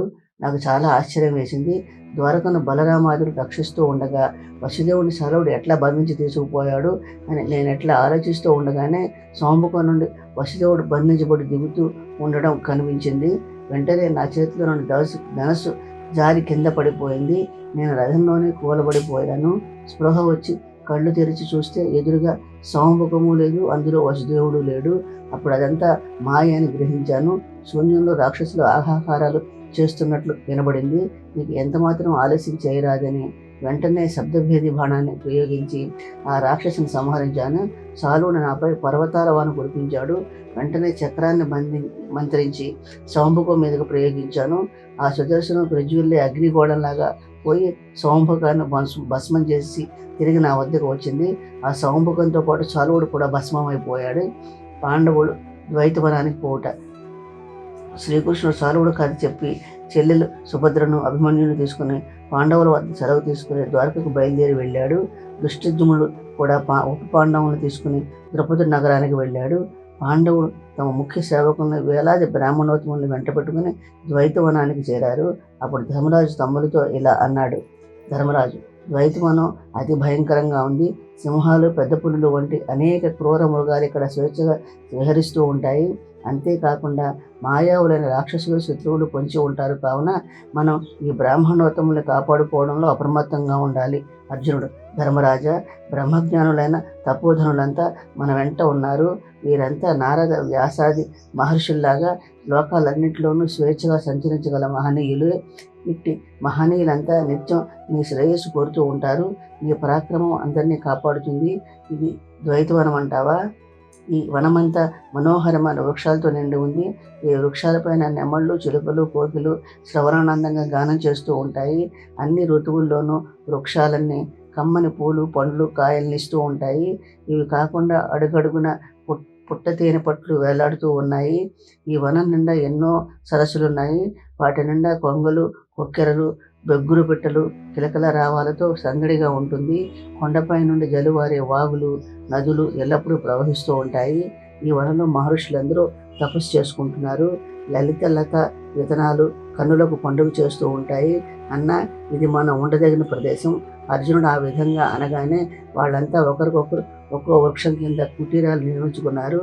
పితృదేవ కార్యాలు చేసుకుంటూ తమతో వచ్చిన బ్రాహ్మణోత్తములందరికీ రుచికరమైన భోజనాలను సమకూరుస్తూ ద్వైతవనంలో సుఖంగా నివసించసాగారు. ఇట్లా ఉండగా ఒక రోజున బ్రహ్మవేత్త అయిన మార్కండేయ మహర్షి పాండవుల్ని, ద్రౌపదిని చూసి ఇలా అన్నాడు. ధర్మరాజా, అలనాడు శ్రీరాముడు తండ్రి ఆజ్ఞను శిరసా వహించి భార్యతో, తమ్ముడు లక్ష్మణుడితోనూ అరణ్యవాసం చేయడం చూశాను. మళ్ళీ ఈనాడు తండ్రి ధృతరాష్ట్రుడు ఆజ్ఞ మేరకు బ్రాహ్మణ సమూహాలను పోషిస్తూ సజ్జనుల చేత కొనియాడబడుతూ సత్యాన్ని, ధర్మాన్ని కాపాడుకోవడం కోసం శ్రమిస్తున్న మిమ్మల్ని చూస్తున్నాను. ప్రాచీన రాజఋషులు సగరుడు, భరతుడు, నలుడు, యయాతి, నభాగుడు మొదలైన ధర్మజులంతా సత్యధర్మాలను పాటించి ఉత్తమ లోకాలను పొంది ధన్యులయ్యారు. మార్కండేయ మహర్షి చిరంజీవి కావడం వల్ల ఆనాడు శ్రీరామును చూశాడు. ఈనాడు ధర్మరాజును చూస్తున్నాడు. పాపాత్ముడైన శకుని ప్రోత్సాహంతో అధర్మపరుడైన దుర్యోధనుడు నింద్య చరిత్ర గలవాడు. నిత్య సత్యవృతులు ధర్మాత్ములైన మీకు అభీష్ట సిద్ధి కలుగుగాక. అటు పిమ్మట ఒకరోజు సాయం సమయాన హోమాలు జరుగుతూ ఉండగా వేలాది బ్రాహ్మణోత్తములో ఒకడైన బకదాల్బుడు అనే మహాముని ధర్మరాజుతో ఇలా అన్నాడు: ధర్మరాజా, మీకు ఈ వనవాసం ఎంతో మేలు చేకూర్చేదని నా అభిప్రాయము. ఎందువలనంటే పుణ్యశీలులు, పవిత్రమైన చరిత్ర గలవారు, వేదాంగాల్లో నిష్ణాతులైన బ్రాహ్మణోత్తములు ఎల్లవేళలా ప్రేమతో మీ యోగక్షేమాలను కనిపెట్టుకుని ఉంటున్నారు. మీకు అభ్యుదయం కలగాలని కోరుకుంటున్నారు. పూర్వం వైరోచనుడు వంటి రాజఋషులందరూ బ్రాహ్మణుల వలన భూమండలాలంతా ఏలారు. రాజులకు బ్రాహ్మణులకు సాయంగా నిలబడితే అతడు శత్రువుని నిశ్శేషంగా జయించగలడు. రాజులకు బ్రాహ్మణులు సాయం ఉంటే అగ్నికి వాయువు తోడ్పడినట్లే. బ్రాహ్మణ సాంగత్యం లేనివాడు ధర్మాన్ని విడిచిపెట్టిన రాజు నాశనం కాక తప్పదు. మీరు బ్రాహ్మణ ప్రియులు, సత్యధర్మ నియమం గలవారు కాబట్టి మీకు తప్పక అభ్యుదయం సిద్ధిస్తుంది. అరణ్యవాసం గడుపుతున్న రోజుల్లో పాండవులంతా వనవాస కష్టాలను మరిచిపోయే విధంగా కథలు చెప్పుకుంటూ ఉండేవారు. ఒకరోజు ద్రౌపది ధర్మరాజుతో ఇలా అన్నది: ముసలివాడు దుష్టుడు అయిన ధృతరాష్ట్రుడు కొడుకును సంతోషపెట్టడం కోసం మీ రాజ్యాన్ని సంపదను దోచుకుని మిమ్మల్ని అడవుల పాలు చేశాడు కదా. పోనీలేండి, ఇప్పటికైనా కోపం తగ్గి శాంతంగా ఉంటున్నాడటనా? మీరు ఎన్నైనా చెప్పండి. ధృతరాష్ట్రుడు మనసు ఇనుము కన్నా కఠినము. ధర్మాత్ములైన మిమ్మల్ని నానా మాటలు అంటూ ఉంటే యుద్ధానికైనా సిద్ధపడ్డాడే కానీ ఆ కొడుకుని పల్లెత్తి మాట అనలేదు కదా. చంద్రకాంత శిలతో కట్టిన భవనాల్లో ఉంటూ పట్టుపొరుపులు పరిచిన శయ్యలపై పవడిస్తూ ఎర్ర చందనం అగరు వంటి సుగంధ మైపోతులు పూసుకొని టీవీగా కూర్చుంటే సామంతులంతా వచ్చి మీ ముందు చేతులు కట్టుకుని వినయంగా నిలబడేవారు. అటువంటి మీరంతా నేడు ఈ అరణ్యంలో దర్భలు పరుచుకుని పడుకుంటున్నారు. మైపోతులు లేకపోతే పోయే ఒంటి నిండా దుమ్ము ధూళి కొట్టుకుని రోజులు వెళ్లదీస్తున్నారు. సామంత రాజుల మాట దేవుడెరుగు. ఏ నిమిషాన ఏ క్రూరమృగం ఎటు నుంచి వచ్చి మీద పడుతుందో అన్న భయంతో ఆదమర్చి నిద్రపోలేకపోతున్నారు కదా. ఇదంతా చూస్తూ ఉంటే నాకు ఒళ్ళు కంపరం పుట్టుకొస్తోంది. వృద్ధాప్యం చేత ధృతరాష్ట్రుడు ఇంద్రియ పటుత్వాన్ని ఉన్నాడే అనుకోండి. మీరు కూడా అట్లాగే అన్నీ తొలగిపోతే చూసి సంతోషించాలని అనుకుంటున్నాడా ఏమిటి? ఓ ధర్మరాజా, నీ తమ్ముళ్ళు ఎంత పౌరుషం గలవారైనా నీకు భయపడి బోనులో పెట్టిన కొదమసింహాలాగా అటు ఇటు తిరుగుతున్నారు. పూర్వం రాజులంతా వచ్చి మీ కాళ్ళకు శిరస్సు వంచి మొక్కుతూ ఉంటే వాళ్ళ కిరీటాల్లోని పద్మరాగమణుల కాంతి చేత మీ పాదాల పారాన్ని పెట్టినట్టుగా ఎర్రగా కనిపించేవి. ఈనాడు అడవుల్లో కొండా కోణంలో నడుస్తూ ఉంటే సున్నితమైన మీ పాదాల్లో రక్తం చిమ్మటం వలన ఎర్రగా కనిపిస్తున్నాయి. వాము తినే స్వామి పచ్చగడ్డి ఫలహారమా అన్నట్టు 1000 ఏనుగుల బలశాలైన భీముడు అడవిలో ఆకులు, కూరగాయలు, పండ్లు తింటూ అర్ధాకలితో బతుకుతున్నాడు. తిండి వసతి లేక ఎంత చిక్కిపోయాడో చూడండి. ఆజానుభావుడైన అర్జునుడు కార్తవీర్యార్జునుడి కన్నా బలవంతుడు. ఒకేసారి మనోవేగంతో 5 బాణాలను వేయగల ధనుర్విద్యా విశారదుడు. ఈ బ్రాహ్మణ సమూహం అడవి జంతువుల పాలిట పడకుండా కాపలా కాస్తున్నాడు. సుకుమారులు గారాభంగా పెరిగిన నకుల సహదేవులు సుఖభోగాలకు ఎంతైనా తగిలివారు. అటువంటి నకుల సహదేవులు ఎండకు ఎండి వానకు తెలిసి ఆకలితో నకనకలాడుతున్నారు. ఇవన్నీ చూస్తూ కూడా ఏమీ జరగనట్లు ఊరుకు వహిస్తున్న మీ సహనానికి మిమ్మల్ని పుట్టించిన బ్రహ్మను కూడా మెచ్చుకోవాల్సిందే. క్షమ గొప్పదా, తేజస్సు గొప్పదా అన్న మీమాంస వచ్చినప్పుడు క్షమ, తేజస్సులు రెండింటినీ సమానానుసారంగా వాడినప్పుడే ప్రజారంజకుడు అవుతాడని పెద్దలు అంటారు. పూర్వం ఈ మాటే బలిచక్రవర్తి అతడి తాతగారైన ప్రహ్లాదుని అడిగాడని ఓ పురాణ కథ ఉంది. ఆ కథ చెప్తాను వినండి. ఎల్లవేళలా ఓర్పు పనికిరాదు, అట్లాగే ఎల్లవేళలా పౌరుషాన్ని కూడా ప్రయోగించకూడదు. ఎలా చేయటం దోషమని పెద్దలు అంటారు. ఎందువలనంటే ఎప్పుడు ఓర్పు వహిస్తూ ఉంటే సేవకులు కూడా గౌరవించరు, అధికారులు లంచాలకు అలవాటు పడతారు. ఇక తేజస్సుకు వస్తే చిన్న చితక తప్పులకు కూడా శిక్షలు కఠినంగా ఉంటే ప్రజలు భయభ్రాంతులు అవుతారు. అటువంటి వాడు పక్కలో పాము పెట్టుకుని పడుకున్న వాడవుతాడు. కాబట్టి సమయానుకూలంగా వ్యవహరించాలి. అటువంటి వాడే ఇహపరాల్లో అభివృద్ధిని సాధిస్తాడు. అట్లాగే ఒక చిన్న తప్పు చేసినప్పుడు హెచ్చరించి వదిలేయవచ్చు. అదే అలుసుగా తీసుకుని తప్పుల మీద తప్పులు అంతకంతకు పెద్ద తప్పులు చేస్తూ పోతున్న వాడిని శిక్షించాలా వద్దా? తప్పక శిక్షించాలి. కనుక ఓ ధర్మరాజా, కొద్దిగా కోపం తెచ్చుకో. అది కోపగించుకోవడానికి అనువైన సమయమే. నీ తమ్ముళ్ళకి కొద్దిపాటి అనుమతి ఇచ్చి చూడు. మదమెక్కి కుట్టుకుంటున్న దుర్యోధనాదుని హతమారుస్తారు. అసహనం, దయ, పరాక్రమం, వేగం అన్న 4 గుణాలు తేజస్సు నుండి పుట్టాయి. క్షమాగుణం గలవాడికి ఈ 4 బలాన్నిస్తాయని కశ్యప గీతం చెబుతోంది. వేదాలు, యజ్ఞాలు, శౌచం, సత్యం, ధర్మం, విద్య ఒకటేమిటి, సమస్త చరాచర సృష్టి అంతా క్షమ మీదనే ఆధారపడి ఉంటుంది. తపస్సు చేతను, వేదాధ్యయనం చేతను, యజ్ఞాల చేతను పొందే ఉత్తమ గతులన్నీ క్షమ గలవారు పొందుతారు. వ్యాసుడు, విదురుడు, భీష్ముడు మున్నగు వారంతా నా క్షమాగుణం చేతనే నన్ను గౌరవిస్తున్నారు. దుర్యోధనుడికి క్షమాగుణం ఒకటి లేకపోవడం వల్లనే సమస్త దుర్గుణాలు దగ్గరయ్యాయి. కౌరవ వంశ నాశనానికి కారకుడవుతున్నాడు. ద్రౌపది, అజాతశత్రువైన ధర్మరాజా, నిర్మలమైన బుద్ధిని ఓర్పునంది లగ్నం చేసి ధర్మాన్ని ఆశ్రయించి ఉంటున్నావు. అంతేకాదు నిన్న ధర్మమే కాపాడుతుందన్న నమ్మకంతో శత్రువులెడల కూడా సహన బుద్ధి కలిగి ఉండవచ్చునా? ఓ రాజా, దుర్మార్గులైన దుర్యోధనాదుల ఎడల నువ్వు ధర్మంగా ప్రవర్తించడం వల్ల ఏం లాభం? వంచకుల పట్ల వంచనతోనే ప్రవర్తించాలి.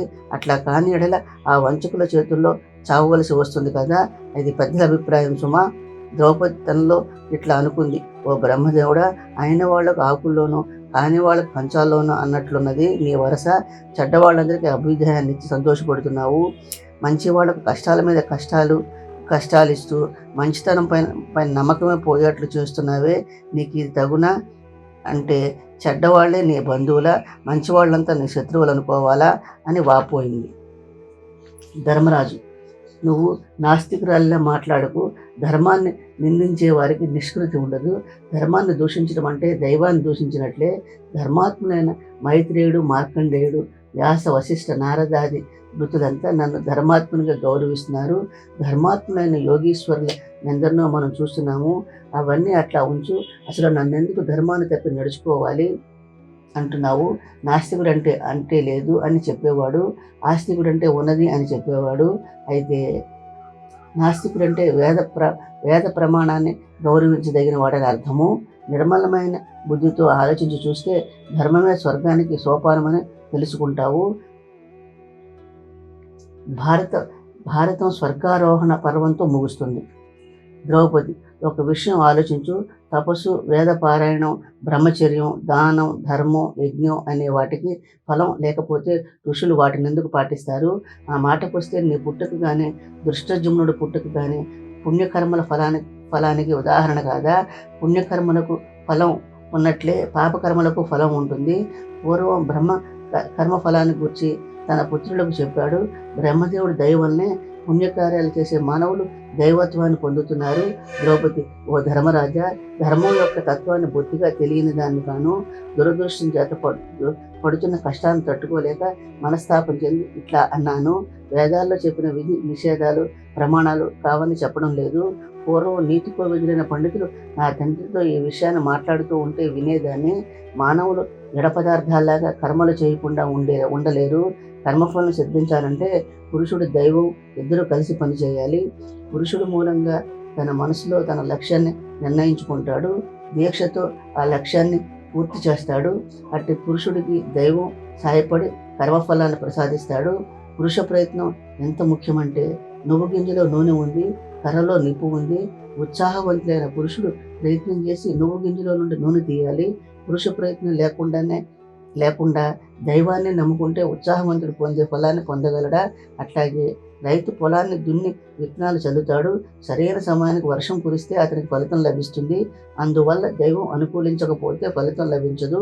కనుక పురుష ప్రయత్నం విడవకుండా చేస్తూనే ఉండాలి. కనుక కర్మఫలాలు దైవ మానవ ప్రయత్నాల వల్ల సిద్ధిస్తాయి. కాబట్టి ఉత్సాహంతో తమ్ముళ్ళ సహాయం తీసుకుని శత్రువును జయించు. అప్పుడు మనకు పట్టిన దరిద్రం తొలగిపోతుంది. భీముడు, ఓ రాజా, ఈ రాజ్యం తండ్రి తాతల నుండి సంక్రమిస్తున్నది. దాన్ని పరుల పాలు చేసి ధర్మం అంటూ భయంకరమైన అడవిలో నోములు వ్రతాలు చేస్తూ కూర్చోవడం ఏమైనా బాగుందా? సింహాల దగ్గర నుండి మాంసాన్ని నక్కలు ఎత్తుకుపోతున్నట్లు కౌరవులు ఈ భూమండలాన్ని మన దగ్గర నుండి లాక్కుపోయారు. ఓ ధర్మరాజా, దుష్ట స్వభావం కలవాళ్లను ధర్మ ప్రవర్తనతో జయించగలమా?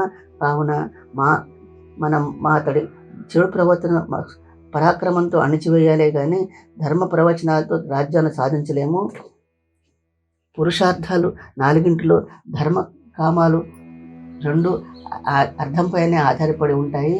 అటువంటి అర్థాన్ని చేతులారా వదిలేసి మిత్రులు బంధువులు బాధపడేట్లు, శత్రువు సంతోషించేట్లు చేస్తున్నావు. ధర్మం ధర్మం అంటూ జపం చేస్తూ ఉంటే మనల్ని బలహీనులుగా భావిస్తున్నారు. ధర్మరాజా, ఆనాడే నీ అనుమతి తీసుకుని శత్రువులందరినీ యుద్ధంలో సంహరించి ఉంటే మనకి ఈనాడు నీ కష్టాలు వచ్చేవి కావు.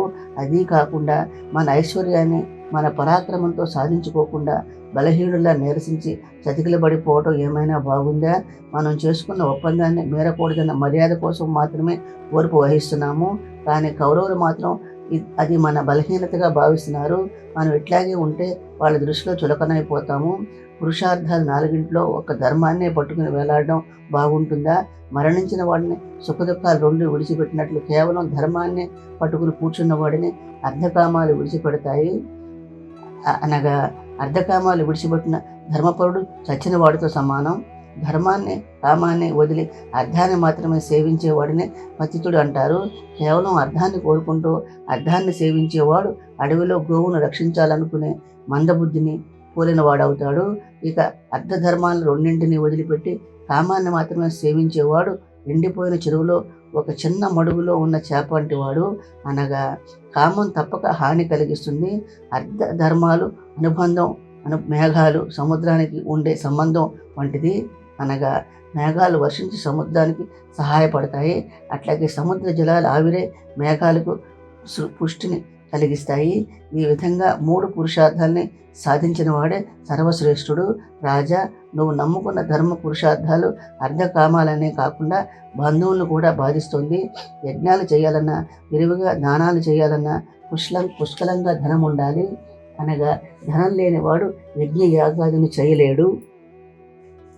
లోకంలో ధర్మం పురుషార్థాల్లో శ్రేష్టమైనదే అయినా అర్థ సాధనకు ఉపయోగపడిన ధర్మం వ్యర్థమే అవుతుంది. ముఖ్యంగా క్షత్రియులకు తగినది కాదు. యుద్ధాల్లో శత్రువులు జయించడం, భూమిని రక్షించుకోవడం, పాత్రులైన వారికి దానం చేయడం, బ్రాహ్మణులను పూజించడం ఉత్తమ క్షత్రియ ధర్మాలు. ఉత్తమ గతులు పొందేందుకు హేతువులైన పుణ్యకార్యాలు చేసేందుకు ఇవే మూలం. అంతేకాని కేవలం ధర్మాన్ని ఆచరించినంత మాత్రాన శత్రువులు జయించలేము. మోసం చేసిన వాళ్ళని మోసంతోనే జయించాలి. కాబట్టి నువ్వు శత్రువులతో చేసుకున్న ఒప్పందాన్ని గౌరవించాల్సిన అవసరం లేదు. పూర్వం దేవతలు వాళ్ళ తమ్ముళ్ళైన రాక్షసుల్ని మోసం చేసి జయించలేదా? అందువల్ల నేను చెప్పింది దాంట్లో దోషం ఏమీ లేదు. మిత్రబలం, దేశబలం, కాలబలం ఉన్న వారికి జయం కరితలామనకం. అనగా తన బలానికి మిత్రుల బలం కూడా తోడైతే జయం సులభమైన భావం. అట్లాగే దేశబలం అంటే స్థానబలం. స్థానబలం ఎట్లాంటిదంటే నీళ్ళలో ఉన్నప్పుడు మొసలు ఏనుగునైనా చంపుతుంది. అదే మొసలు బయటకు వస్తే కుక్కలు కూడా దాన్ని చంపగలుగుతాయి. బలహీనునైన అంతా కలిసికట్టుగా ఎదిరిస్తే ఎంత బలవంతుడైనా జయించవచ్చు. తేనెటీగల సముదాయం మనిషిని కుట్టి చంపడం లేదా? కుక్క చర్మంతో చేసిన తిత్తిలో పోసిన పాల వలె దుర్యోధనుడు రాజ్యం కలుషితం అయింది. ప్రజలు బ్రాహ్మణులు నిన్నే రాజుగా కోరుకుంటున్నారు. అందువల్ల వెంటనే ఆయుధాలను సమకూర్చుకొని హస్తినపై దాడి చేద్దాం. పరాక్రమమైన క్షత్రియులకు అలంకారం. ఇప్పుడే యుద్ధాన్ని ప్రకటించు. అర్జునుడి గాంధీవం నుండి వెలువడే బాణాలు కౌరవులందరినీ అరటి తోట నాశనం చేసినట్టు సమూలంగా నాశనం చేస్తాయి. శత్రువులకు రథాలు, ఏనుగులు, గుర్రాలు ఎక్కువగా ఉన్నాయని విచారించకు. నేను గద చేతబుచ్చుకొని యుద్ధం చేస్తే వాళ్ళెవరూ నా ముందు నిలబడలేరు. కనుక ఓ ధర్మరాజా, శత్రువును జయించు, ఈ భూమండలాన్నంతా ఏలు. రాజైన వానికి ప్రజలు చక్కటి పరిపాలన అందించడం కన్నా గొప్ప ధర్మం మరొకటి లేదు. ధర్మరాజు: భీమసేన, నువ్వు చెప్పిన మాటలన్నీ ధర్మబద్ధమైనవే. ప్రతి మాటలోనూ చక్కటి నీతి ఉంది. అయితే నువ్వు చెప్పిన మాటలన్నీ చక్కగా విమర్శించాల్సిన అంశాలే. ఇటువంటి సమస్యలు ఎదురైనప్పుడు సద్భావంతో పరిష్కరించుకోవాలని మేధావులు అంటారు. అరణ్యంలో ఓ 12 ఏళ్ళు, ఊళ్ళో 1 సంవత్సరం అజ్ఞాతం గడుపుతామని ప్రతిజ్ఞ చేశాను. నేను ఇప్పుడు ఆ మాట కాదంటే అసత్యం పలికిన వాడిని అవుతాను. నేను సత్యవ్రతాన్ని విడిచిపెట్టలేను. మెరుపుతీగలాగా వచ్చిపోయే ధనం కోసం రాగద్వేషాలకు లోబడిపోయి అసహనంతో ప్రవర్తిస్తే సత్యాన్ని, ధర్మాన్ని అతిక్రమించిన వాడిని అవుతాను. అందువల్ల పెద్దలున్న చోట తల ఎత్తుకుని తిరగలేను కదా. నూరు ఆరైనా నేను సత్యవ్రతాన్ని విడిచిపెట్టలేను. అనగా చేసిన ప్రతిజ్ఞ మేరలేను. అందువల్ల మనందరికీ మేలు జరిగే కాలం వచ్చే వరకు వేచి ఉందాం. ఎవరెన్ని చెప్పినా రాజ్యం, ధనము, కీర్తి మొదలైనవి సత్యపాలనతో సరితూగవు. భీముడు: ధర్మరాజా, యముడు ఎప్పుడు ప్రాణుల నీడలాగా వెంట ఉంటూనే ఉంటాడు. అటువంటి అనిత్యమైన ఈ జీవితాన్ని అనిత్యమని ఎట్లా అనుకోమంటావు? పుట్టినవారు గిట్టక తప్పదు. మరణించే ముందు శత్రువులు చుతముట్టించాలి, లేకపోతే జీవితానికి అర్థమే ఉండదు. ఆ రోజు రాజులందరి ముందు మనల్ని శత్రువులు అవమానించారు. అట్టి వారిపై ప్రతీకారం తీర్చుకునేంత వరకు నా హృదయం రాత్రింబగళ్ళు మండిపోతూనే ఉంటుంది. నాకంటే కూడా కుంతి, ద్రౌపది, అర్జున, నకుల, సహదేవులు ఎక్కువ దుఃఖిస్తున్నారు. వీళ్ళ దుఃఖాన్ని తొలగించే ప్రయత్నం చేయకుండా శత్రువులకు సంతోషం కలిగేట్లు నువ్వు మాత్రం దయాధర్మం అంటూ భయంకరమైన ఈ అడవిలో ఉండటం ఏమైనా బాగుందా? నువ్వు అనుసరిస్తున్న తీరు బ్రాహ్మణులకు తగునేమో కానీ క్షత్రియులకు ఎంతమాత్రం తగదు. ఎందువలనంటే క్షత్రియ ధర్మాల్లో శత్రువును నాశనం చేయని వాడికి తప్పక కీడు మూడుతుంది. మనం 12 ఏళ్ళు అడవుల్లో ఉంటాము, తర్వాత ఇతరుల కంట పడకుండా 1 సంవత్సరం గడపాలి. ఇది అసాధ్యం. ఎట్లాగంటే, ఓ ధర్మరాజా, నువ్వు సూర్యకాంతి కలవాడివి. బాలాల దగ్గర నుండి వృద్ధుల వరకు అందరూ నీ కీర్తి ఎరిగిన వాళ్లే. నిప్పునెవరైనా వస్త్రంతో దాచగలరా? అట్లా నీ తమ్ముళ్ళంతా సింహంలాంటి వారు కనుక ఎవరో ఒకరు తప్పక గుర్తిస్తారు. అప్పుడు ప్రతిజ్ఞ భంగమై కథ మళ్ళీ మరటికి వస్తుంది. కనుక రాజా, గణిత శాస్త్రంలో సంవత్సరానికో నెలలాగా పరిగణించే విధానం ఒకటి విచారంలో ఉంది. మనం ఆ శాస్త్రాన్ని ఆశ్రయిస్తే 13 నెలల్లో నీ ప్రతిజ్ఞాకాలం ముగిసిపోతుంది. అది ధర్మ విరుద్ధం కాదు కదా. శత్రు సంహారానికి ఈ సాధనం ఉపయోగకారిగా ఉంటుంది. ధర్మరాజు, తమ్ముడా భీమసేన, నీకు పాండిత్యం ఉంది, పరాక్రమం ఉంది, ఆ రెండు ప్రదర్శించగల సామర్థ్యం ఉంది. నువ్వు మిక్కిలి ప్రతిభావంతుడివే కాదనను. అయితే నేను చెప్పేది విను. ఆ తర్వాత నీకేది తోస్తే అది చెయ్యి. ఏదో చిన్న చితక పనులైతే తెగువతో నిర్ణయం తీసుకోవచ్చు, కానీ ఇది మహాకార్యం. తొందరపాటుతో చేయకూడదు. ముందు వెనుక జాగ్రత్తగా ఆలోచించి చేయాలి. అప్పుడే దైవం అనుకూలిస్తుంది. ధృతరాష్ట్ర పుత్రులంతా మహావీరులే, చులకనగా తీసిపారేదగిన వారు కారు. పైగా మన అనేకసార్లు చంపే ప్రయత్నాలు చేసిన ఆకతాయిలు. అంతేకాకుండా వారికి కర్ణుడు, భూరిశ్రవుడు, శల్యుడు, ఇంకా ఎంతోమంది అసాధ్యులు సహాయంగా ఉన్నారు. లోగడ రాజసూయ యాగం చేసే ముందు మన చేతుల్లో ఓడిపోయిన వారంతా సమయం వస్తే దుర్యోధనుడికి సహాయపడేందుకు సిద్ధంగా ఉంటారు. వాళ్ళంతా అస్త్ర శస్త్ర విద్యలలో ఆరితీరిన వారే కానీ సామాన్యులు కారు. ఆకతాయిలు 5 ఒక ఇంటికి నిప్పు పెట్టేవాడు, 2 విషప్రయోగం చేసేవాడు, 3 కత్తితో నరికేవాడు, 4 ధనం దోచుకునేవాడు, 5 పరశ్రీని చెరబట్టేవాడు. ఓ భీమసేన, కర్ణుడిని తక్కువగా అంచనా వేయవద్దు. అతడు పుట్టుకతోనే సహజ కవచ కుండలాలతో పుట్టాడు. అతడిని విలువిద్య నైపుణ్యాన్ని తెలుసుకున్నప్పుడల్లా నాకు నిద్ర పట్టదు అనగా అర్జునుడికి పక్కలో బల్లెల్లాంటి వాడు. ఇక భీష్మ, ద్రోణ, కృపాచార్యులు వంటి వారందరికీ కురు పాండవులంటే సమభావం ఉన్న మొదటి నుంచి వారి ఉప్పు కారాలు తింటూ ఉండడం చేత వారి పక్షానే పోరాడతారు. వీరంతా కూడా అపారమైన యుద్ధ విద్య కౌశలం గలవాళ్ళు. వీళ్ళందరినీ గెలిచిన తర్వాతనే కదా మనం దుర్యోధనుని జయించగలిగేది. వ్యాస మహర్షి ధర్మరాజు వద్దకు వచ్చుట. పాండవుల పుణ్యఫలం చేతనే వ్యాస మహర్షి పాండవులున్న ద్వైత్వనానికి వచ్చాడు. ధర్మరాజు ఎదురేగి నమస్కరించి అర్ఘ్యపాద్యాదులతో పూజించగా వ్యాస మహర్షి ధర్మరాజుతో ఇలా అన్నాడు. వ్యాస మహర్షి, ధర్మరాజా, భీష్మ, ద్రోణ, కర్ణాదులను జయించడం కష్టమని నువ్వు మనసులో ఆలోచించడాన్ని నేను తెలుసుకున్నాను. ఈ విశేష విద్య అధిక యోగ లబ్ధం అంటారు. ఈ విద్య అతి రహస్యమైనది. ఇది మనోభారాన్ని తగ్గించేందుకు నేను ఇక్కడికి వచ్చాను. దీనిని సేవించడానికి అర్జునుడిని వినియోగించు. ఈ విద్యా ప్రభావం వల్ల అర్జునుడు ఫలితాన్ని సాధించి చరితార్థుడవుతాడు. ఓ ధర్మరాజా, నువ్వు నాతో పాటు ఓ రహస్య స్థలానికి వచ్చి నా నుండి ప్రతిస్మృతి విద్యను పొంది తిరిగి దానిని అర్జునుడికి ఉపదేశించు. అటు పిమ్మట అతడు ఇంద్ర, యమ, వరుణ, కుబేరాజులను ఉపాసించి ఆయా ద్రవ్యాస్త్రాలను సంపాదించుకోగలుగుతాడు. అందువల్ల అతడు భీష్మ, ద్రోణాదులను జయించి విజయాన్ని సాధించగలుగుతాడు. ధర్మరాజా, మీరంతా ఈ వనానికి వచ్చి చాలా కాలమైంది. ఫలాలు, కందమూలాలన్నీ బాగా తగ్గుముఖం పట్టాయి. అందువల్ల ఇక్కడ జంతువులకు ఆహారం కొరత ఏర్పడింది. కావున మీరంతా మరో వనానికి వెళ్ళండి. అదీ కాకుండా ఒకే చోట ఎక్కువ కాలం నివసిస్తే ఆ స్థలంపై ప్రేమ సన్నగిల్లిపోతుంది. అంతటి మహర్షి చెప్పినట్లుగా పాండవులంతా సరస్వతి నదీ తీరాన ఉండే కామ్యక వనానికి వెళ్ళారు. అక్కడ ధర్మరాజు అర్జునుడితో ఇలా అన్నాడు. అర్జున, వేదం బ్రాహ్మణులలో స్థిరపడినట్టుగా ధనుర్వేదం అంతా భీష్మాదుల దగ్గర స్థిరపడింది. అందువల్ల వాళ్ళంతా యుద్ధంలో అజేయులుగా ఉంటున్నారు. ధనుర్వేదం అంతా కూడా మంత్రాలతో కూడుకున్నదే ఉంటుంది. భీష్మ, ద్రోణాదులంతా మొదటి నుండి దుర్యోధన పోషణలో ఉంటూ వచ్చారు.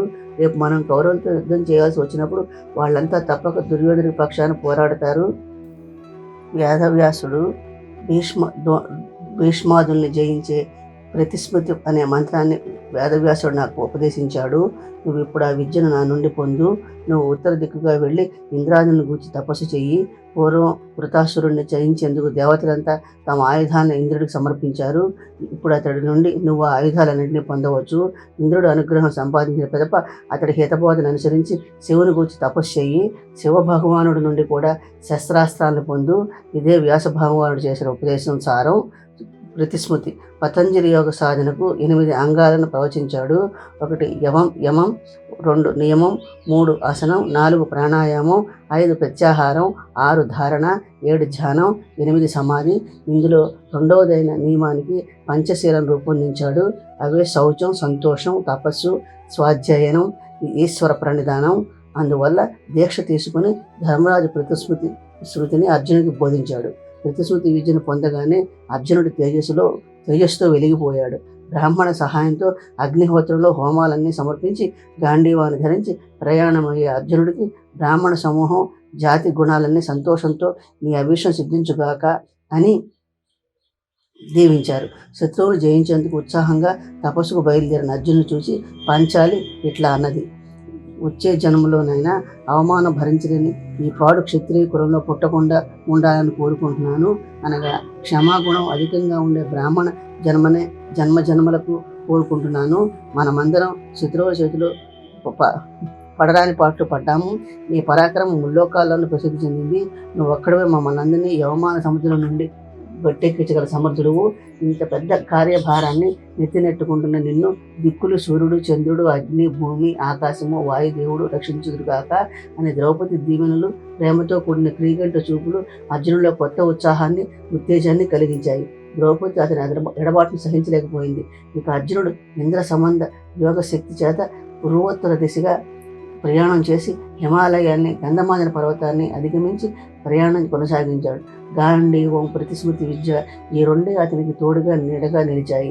ఆ విధంగా అతడు ఇంద్రకీలాద్రి శిఖరంపై కాలు మోపుతుండగా అక్కడే ఆగిపో, కదలవద్దు అని మధురంగా వినబడింది.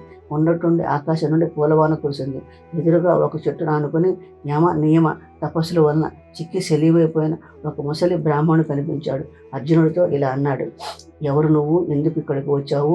నీ చేతిలో గాంధీవం, కత్తి, కవచం చూస్తూ ఉంటే నువ్వు క్షత్రియుడు అని తెలుస్తోంది. క్షత్రియులు ఇక్కడికి చోటు లేదు. వైరాగ్యం గలవారు ఋషులు మాత్రమే ఇక్కడ తపస్సు చేసుకుంటూ జీవించాలి. ఇది పరమ పావనమైన పుణ్యస్థలం. ద్వేషాలు లేని బ్రాహ్మణులు మాత్రమే నివసించేందుకు అర్హులు. వెంటనే ఆయుధాలను తీసి అవతల పారే. అర్జునుడు ఎంతమాత్రం చలించలేదు. అతని ధైర్యానికి మెచ్చుకుని ఇంద్రుడు తన నిజరూపాన్ని చూపించాడు. ఇంద్రుడు, ఓ అర్జున, నీ ధైర్యానికి మెచ్చుకున్నాను. ఏం కావాలో కోరుకో. అర్జునుడు, దేవా, నేను అర్జునుడను, దివ్యాస్త్రాన్ని పొందడం కోసమే వచ్చాను, అనుగ్రహించు. ఇంద్రుడు, అదేమంత భాగ్యం, నువ్వు కోరుకున్నట్లే ఇస్తాను. నీకు పుణ్యలోకాలు, అమరత్వం కూడా ఇస్తాను. అటువంటివి కూడా కోరుకోవచ్చు. అర్జునుడు, ఓ దేవేంద్ర, అక్కడ నా అన్నదమ్ములంతా అడవుల్లో కష్టాలు పడుతూ ఉంటే నాకు అమరత్వం ఎందుకు? నా శత్రువులు మమ్మల్ని అందరినీ దారుణంగా అవమానించారు. వాళ్ళ యుద్ధంలో జయించగలిగిన దివ్యాస్త్రాలు కావాలి. అవి లేకుండా తిరిగి వెళితే నా వాళ్ళంతా నన్ను చూసి నవ్వరా? కావున నాకు దివ్యాస్త్రాలు మాత్రం అనుగ్రహించు, కనికరించు. ఇంద్రుడు, అర్జున, లోక పూజ్యులైన పరమేశ్వరుని గురించి తపస్సు చెయ్యి. యోగశక్తి చేత అతన్ని ప్రసన్నం చేసుకో. నువ్వు కోరుకునే దివ్యాస్త్రాలని ఆ పరమేశ్వరుని వద్దే ఉన్నాయి. అతన్ని సంతృప్తుని చెయ్యి. నీ కోరిక తప్పక తీరుతుంది. ఆ మాట చెప్పి దేవేంద్రుడు అదృశ్యుడు అవగానే దేవతలంతా దుందుబులు మోగించారు. పుష్పాలన్నీ సువాసనలు వెదజల్లుతూ వాయువు ఆ వనమంతా విస్తరిల్లేట్లు చేశారు. అర్జునుడు అట్టి తపోవనంలో స్థిరంగా కూర్చుని త్రికరణ శుద్ధితో ఘోరమైన తపస్సు చేశాడు. మొదటి నెలలో రాత్రి వేళ మాత్రమే ఉపవాసాలు చేస్తూ తపస్సు చేశాడు. 2వ నెలలో 3 రోజుల పాటు ఉపవాసం ఉంటూ, 3వ నెలలో 15 రోజుల పాటు ఉపవాసాలు ఉంటూ, 4వ నెలలో ఖాళీ బొటను వేలిపై నిలబడి గాలిని మాత్రమే ఆహారంగా సేకరిస్తూ తపస్సు చేశాడు. ఆ విధంగా కఠోర తపస్సును పెంచుకుంటూ పోయాడు. అర్జునుడు తపస్సు చూసి అక్కడ తపస్సు చేసుకుంటూ ఋషీశ్వరులంతా ఆశ్చర్యపోయారు. పరమేశ్వరుడి దగ్గరికి వెళ్ళి ఇలా అన్నారు, పరమేశ్వర, అర్జునుడి తపస్సును భయంకరంగా ఉధృతంగా చేస్తూ పోతున్నాడు. ఆ తాపాన్ని అగ్ని నుండి రేగే పొగలు మేఘాల్లా అడవంతా దట్టంగా వ్యాపించాయి. అడవిలో ఉండే ప్రాణులన్నీ ప్రాణభయంతో పరుగులు పెడుతున్నాయి. కావున అతడు కోరుకున్న కోరిక తీర్చి భూతకోటిని రక్షించు పరమేశ్వరుడు. ఋషీశ్వరులారా, అర్జునుడు చేసిన తపస్సు నేను ఎరుగుదును. అతడి కోరిక ఏమిటో కూడా నాకు తెలుసు.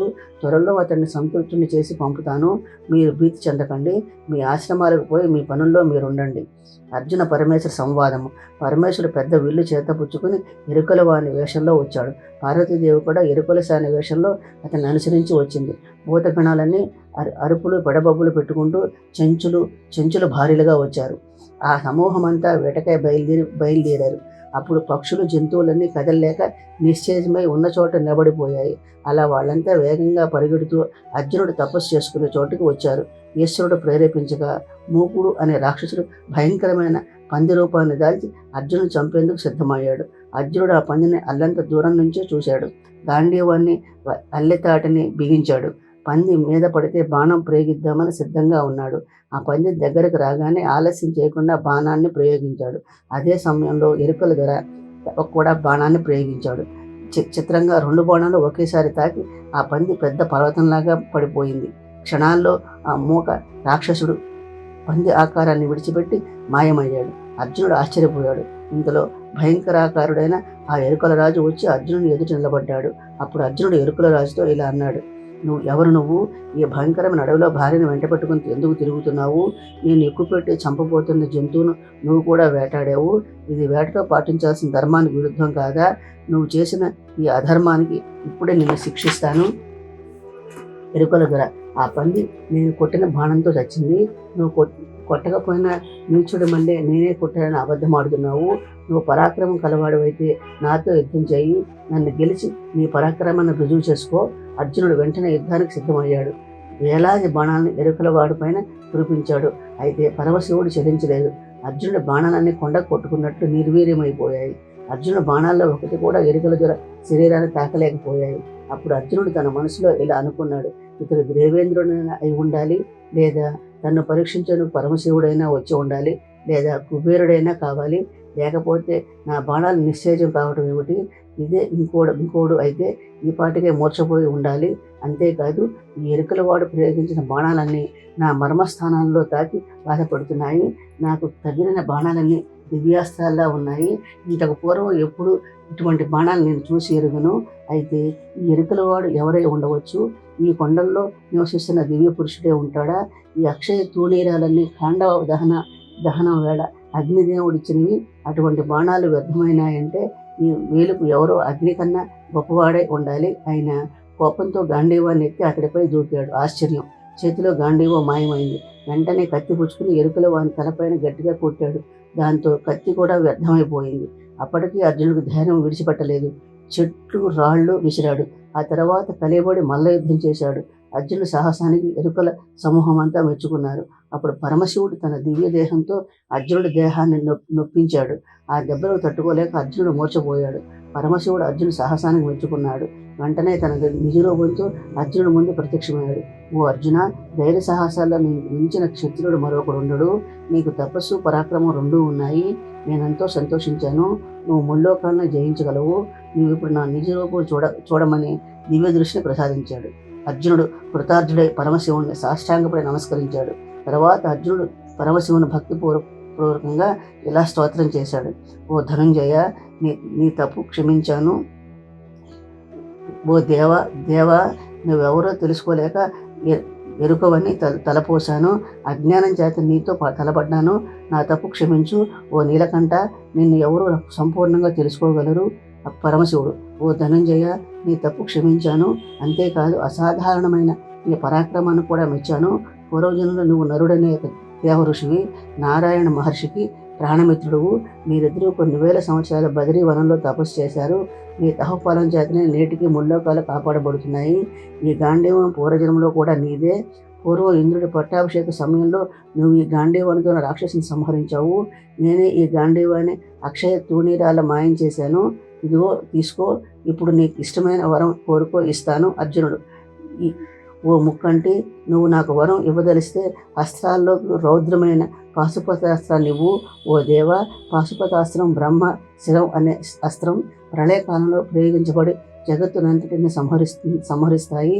పాశుపతం వలన లక్షలాది ఈటలు, గదలు, బాణాలు పుట్టుకొస్తాయని విన్నాను. నువ్వు నాకు ఈ అస్త్రాన్ని ప్రసాదిస్తే దేవదానవ రాక్షస పిశాచ గణాలను వీరాది వీరులైన భీష్మ, ద్రోణాది మహావీరుని సహజ కవచ కుండలాలతో జన్మించిన కర్ణుడిని సంహరిస్తాను. ప్రసన్నుడైన పరమశివుడు కరుణించి పాశుపతాస్త్రాన్ని మంత్రపూర్వకంగా ప్రయోగ ఉపసంహారాలను తెలిపి ఇచ్చాడు. ఓ అర్జున, పాశుపతానికి అసాధ్యమైనది ఏదీ లేదు. దీన్ని అల్పులపైన ప్రయోగిస్తే జగత్తంతా నాశనం చేస్తుంది అని చెప్పి పరమశివుడు మాయమయ్యాడు. కోటి సూర్యుల కాంతితో ప్రకాశించే పాశుపతాన్ని ధరించిన అర్జునుడిని చూసి దేవతలు, దైత్యులు, దానవులు, యక్షులు, రాక్షసులు భీతి చెందారు. ఎంతో పుణ్యం చేసుకోబట్టి ఉమాపతిని చూడగలిగాను, ముక్కుంటిని ముట్టుకోగలిగాను. నా జన్మ ధన్యమైంది. ఆహా, ఈరోజు శత్రువుల్ని గెలిచి ధర్మనందనుని సింహాసనంపై కూర్చోబెట్టగలిగే ధైర్యం కలిగింది. భూమండల రాజ్యమంతా సంప్రాప్తిస్తుంది అని అనుకున్నాడు. ఇంద్రుడు ప్రత్యక్షమవుట. అర్జునుడు పరమశివుడి నుండి అస్త్రాలు పొందినట్టు తెలుసుకున్నాడు. దేవేంద్రుడు, కుబేరుడు, యముడు, వరుణుడు, అసురు దేవతలంతా కలిసి వచ్చి విమానం అర్జునుని ముందు నిలిపారు. అప్పుడు యమధర్మరాజు అర్జునుడితో, ఎల్లప్పుడూ ధర్మాన్నే పాటించే ఓ పాండుపుత్ర, నిన్ను అభినందించేందుకు మేము కూడా కొన్ని వరాలు ఇచ్చేందుకు వచ్చాము అని పలికి అర్జునుడికి దివ్య దృష్టిని ప్రసాదించి తమ నిజ రూపాలను దర్శించేట్లు చేశారు. యముడు తన ధర్మదండాన్ని అర్జునుడికి బహుకరించాడు. వరుణుడు శత్రుభయంకరమైన వరుణాస్త్రాన్ని ప్రసాదించాడు.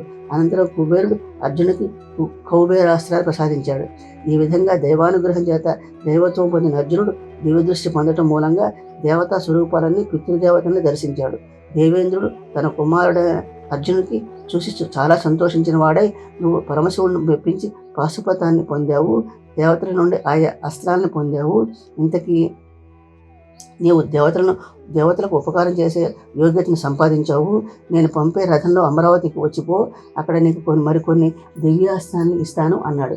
అప్పుడు అర్జునుడు దేవ సమూహంతో కలిసి అమరావతికి వెళ్లేందుకు రథం కోసం ఎదురు చూస్తున్నాడు. ఇంతలో దేవలోకం నుండి రథం వచ్చింది. సారథి అర్జునుడికి నమస్కరించి స్వర్గానికి రమ్మని అన్నాడు. అప్పుడు అర్జునుడికి పవిత్ర గంగలో స్నానం చేసి దేవతలకు, ఋషులకు, పితృదేవతలకు తర్పణాలిచ్చి రథానికి అమరావతికి చేరుకున్నాడు. దేవతలంతా అర్జునుడికి ప్రీతితో స్వాగతం పలికారు. అప్సరసులు పలికిన స్వాగత గీతాలతన్ని ఎంతగానో అలరించాయి. దేవేంద్రుని అనుమతితో అర్జునుడు ఓ భవనంలో గంధర్వ సంగీత గోష్ఠిలో కాలం గడిపాడు. దేవేంద్రుడు పంపగా ఊర్వశి చక్కగా అలంకరించుకుని అర్జునుడితో సంభోగించాలన్న కోరికతో అతడి వద్దకు వచ్చింది. పరమశ్రేష్ఠుడైన అర్జునుడు ఆమెను ఎదురుగా వెళ్ళి భయం, భక్తి ఉట్టిపడేట్లుగా ఆమెకు నమస్కరించి ఇలా అన్నాడు. అమ్మా, నాపై గల పుత్ర ప్రేమతో నన్ను సంతోషపెట్టడానికి వచ్చావా?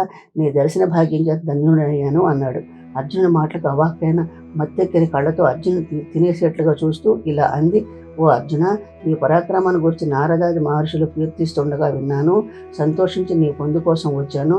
నువ్వు నన్ను మాతృభావంతో భావించి మాట్లాడటం ఉరకలు వేస్తున్న నా సంతోషంలో నీళ్లు పోసినట్లయింది. ఓ అర్జున, ఇది స్వర్గము. ఇక్కడ స్త్రీ పురుషులు స్వేచ్ఛగా సంభోగ సుఖాలు అనుభవిస్తారు. నువ్వు స్వర్గానికి వచ్చిన భూలోక మర్యాదలనే పాటిస్తున్నావు. మేము దేవలోకానికి చెందిన వేశ్యలము. మాకు వావి వరుసలు ఉండవు. అటువంటి నన్ను తల్లి అని సంబోధించవచ్చునా? నీకు నేను ఏ విధంగా తల్లినయ్యాను? నువ్వు ఇక్కడ అటువంటి ఆచారాలే పాటించవద్దు. ఇక్కడ శృంగారాన్ని రేకెత్తించే వైభవాలు ఎన్నో ఉన్నాయి. ఇక కాలయాపన చేయకు. ఎడతెగిన రతికేళి సుఖాలతో ఓలలాడించు అని ప్రణయ పరవశంతో మాట్లాడింది. నిర్వికారుడైన అర్జునుడు ఇలా అన్నాడు. నువ్వు ఈ విధంగా ధర్మవిరుద్ధమైన మాటలు మాట్లాడడం తగదు. విచ్చలవిడి శృంగారం దుఃఖానికి హేతువు అవుతుంది. వావి వరస లేకుండా బరితెగించి ఇట్లా మాట్లాడడం తగదు అన్నాడు. ఊర్వశి అర్జునుడు నపుంసకుడుగా శపించుట. అర్జునుడు సృష్టి స్థితి లయ శక్తులు గల దేవతలు ఏ పని చేసినా చెల్లుతుంది. నేను మానవుణ్ణి. భూలోకం కర్మభూమి. ఆ కర్మభూమిలో సత్కర్మలు మాత్రమే చేసేవాడిని. నువ్వు మా వంశానికి మూల పురుషుడైన పురూరవుడు భార్యవు. నా తండ్రి దేవేంద్రుని కొలువులో పరిచారికవు. కావున నువ్వు తల్లి వంటి దానవు కనుక తల్లి నన్ను పుత్రవాత్సల్యంతో చూడు అన్నాడు. ఊర్వశి, ఓ అర్జున, నేను నీపై మోజుపడి వచ్చాను. మాకు ఎలాంటి వాయు వరుసలు లేవు. నీతో మాట్లాడుతున్న కొలది నాలో తాపం పెరుగుతూనే ఉంది, పెరగటం లేదు. మూడేడులా నువ్వు పట్టిన కుందేటికి 3 కాళ్ళు అన్నట్టు మొండి పట్టుదల సమయం వృధా చేస్తే నీ పురుషత్వం పైన నాకు అనుమానం కలుగుతుంది కనుక నువ్వు నిజంగానే నపుంసకుడు వైపో అని శపించింది. ఆనాటి రాత్రి జరిగిందంతా దేవేంద్రుడు తెలుసుకున్నాడు. అర్జునుడితో ఇలా అన్నాడు: అర్జున, నువ్వు ధర్మాత్ముడివి, నీ వంటి ధైర్యం గలవాడిని ఎక్కడా చూడబోము. ఇంద్రియ నిగ్రహంలో మునిపొంగవులని అధిగమించావు. అయితే ఊర్వశి ఇచ్చిన శాపాన్ని నువ్వు భూలోకంలో అనుభవించక తప్పదు. ఈ శాపాన్ని ఒక వరంగా మలుచుకో. ఎట్లాగంటావా? నీ ఒప్పందం ప్రకారం 1 సంవత్సరం అజ్ఞాతవాసం చేయాలి కదా. ఆ సమయంలో నువ్వు నపుంసకుడివే బృహన్నలలాగా ఉంటూ రాజకన్యలకు నాట్యం నేర్పుతూ ఎవరికంటా పడకుండా మసులుకో. ఈలోగా నువ్వు చిత్రసేనుడనే గంధర్వరాజు దగ్గర నృత్య గీత వాద్య కళలన్నీ నేర్చుకో అన్నాడు. ఈ విధంగా దేవేంద్రుడు అర్జునుడితో మాట్లాడుతుండగా రోమసుడు అనే గొప్ప తపస్వి ఇంద్రుడిని చూడడానికి వచ్చాడు. రోమసుడు దేవేంద్రుడితో ఇలా అన్నాడు: మహేంద్ర, స్వర్గంలో ఇంద్రసభలో కూర్చోవడానికే ఎంతో పెట్టి పుట్టాలి. అటువంటిది అర్జునుడు ఇంద్రుడి సింహాసనంలో సగం స్థానం సంపాదించాడంటే ఎంతో ఆశ్చర్యంగాను ఆనందంగానూ ఉంది. ఇంతకు ఈ మానవుడు ఎవరు? ఇతని చరిత్ర ఎటువంటిది?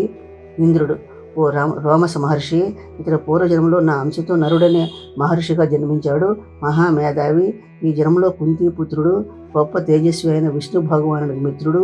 పరమేశ్వరుడు ఇతడు అనుగ్రహించి పాశుపతాస్త్రాన్ని ప్రసాదించాడు. నేను దిక్పాలకులు కూడా అనేక దివ్యాస్త్రాలను ఇచ్చాము. ఇతర పరాక్రమాన్ని ఇంకా బలపరచడం కోసం నన్ను సంతోషపెట్టేందుకు దేవకార్యాన్ని నెరవేర్చబోతున్నాడు.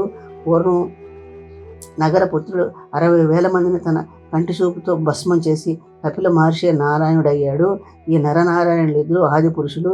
ద్వైతుల్ని రాక్షసుల్ని వధించి భూభారాన్ని తగ్గించేందుకు కృష్ణార్జునులుగా జన్మించారు. మునీంద్ర, నువ్వు భూలోకానికి వెళ్ళి అర్జునుడు నా సమక్షంలో క్షేమంగా ఉన్నాడు ధర్మరాజుతో చెప్పు. అట్లాగే అర్జునుడు భీష్మ, ద్రోణ, కర్ణాది మహాయోధులందరినీ జయించేందుకు అవసరమైన శస్త్రాస్త్రాలన్నింటినీ పరమశివుడు దిక్పాలకుల నుండి పొందాడని చెప్పు. ధృతరాష్ట్రుడు: ఓ సంజయ, దుర్యోధనుడు పాండవులతో విరోధం పెట్టుకుని తన నాశనాన్ని కోరి తెచ్చుకున్నాడు. ఇంద్రుని వజ్రాయుధం దెబ్బకు పర్వతాలు పగిలిపోకుండా ఉంటాయేమో కానీ అర్జునుడి బాణాల నుండి దుర్యోధనాలను తప్పించుకోలేరు. సూర్యుని కిరణాలు వేడికి సముద్రాలని ఆవిరైనట్లు అర్జునుడి బాణాలకి దుర్యోధనాదులంతా ఆవిరైపోతారు అని ధృతరాష్ట్రుడు దుఃఖించగా సంజయుడు ఇలా అన్నాడు: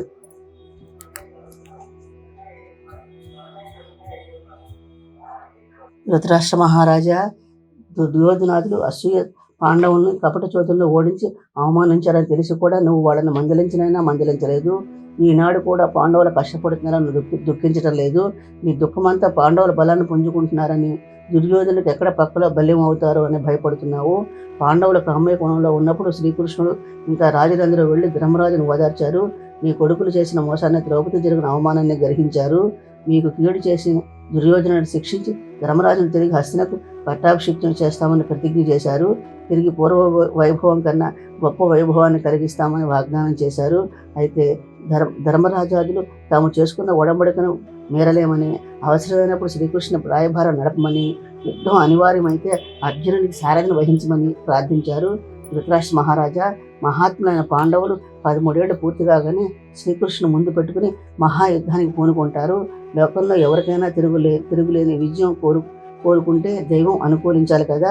అందువల్లే అర్జునుడు కఠోరమైన తపస్సు చేసి పరమేశ్వరుని మెప్పించి అనేక దివ్యాస్త్రాలను సంపాదించాడు. రాజా, పుత్ర ప్రేమ చేత ఘోరమైన అశ్రద్ధ చేశావు. మహావీరుడైన అర్జునుడు తపస్సు చేసి సంపాదించిన దివ్యాస్త్రాలతో కౌరవ శ్రేష్ఠులందరినీ జయిస్తాడు. భీమసేనుడు తన గద ప్రహరారం చేత కౌరవ వీరులందరినీ నెలకూలుస్తాడు. కౌరవుల సర్వనాశనానికి ఈ 3 మూల కారణాలు అవుతాయి. ధృతరాష్ట్రుడు: నేనా ముసలివాడిని, గుడ్డివాడిని, బుద్ధి లేనివాడిని. నా కొడుకు కండకావరం చేత నన్ను గౌరవించడు. చెరుపు చేసే మాటలే వాడికి ఇంపుగా ఉంటాయి. నన్నేం చేయమంటావు? ఇక కామ్యక వనంలో ధర్మరాజులంతా అర్జునుడి రాక కోసం 1000 కళ్ళతో ఎదురు చూపులు చూస్తున్నారు. అడుగడుగున అర్జునుడికి పరాక్రమాన్ని కీర్తిస్తున్నారు. దివ్యాస్త్రాలు తప్పక పొందగలడన్న ధైర్యం వాళ్ళలో నెలకొంది.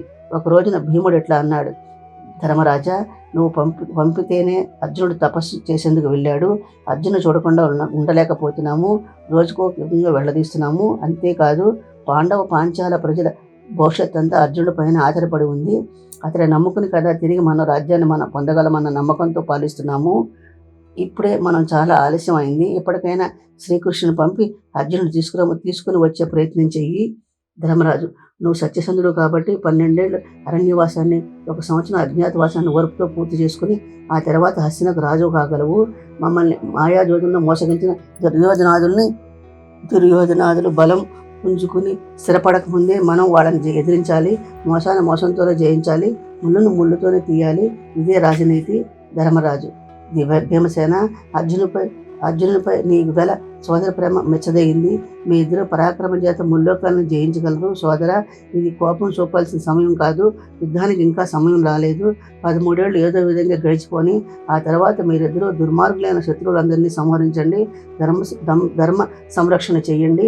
100 కౌరవులతో చేసుకున్న ఒడంబడికను మీరలేను.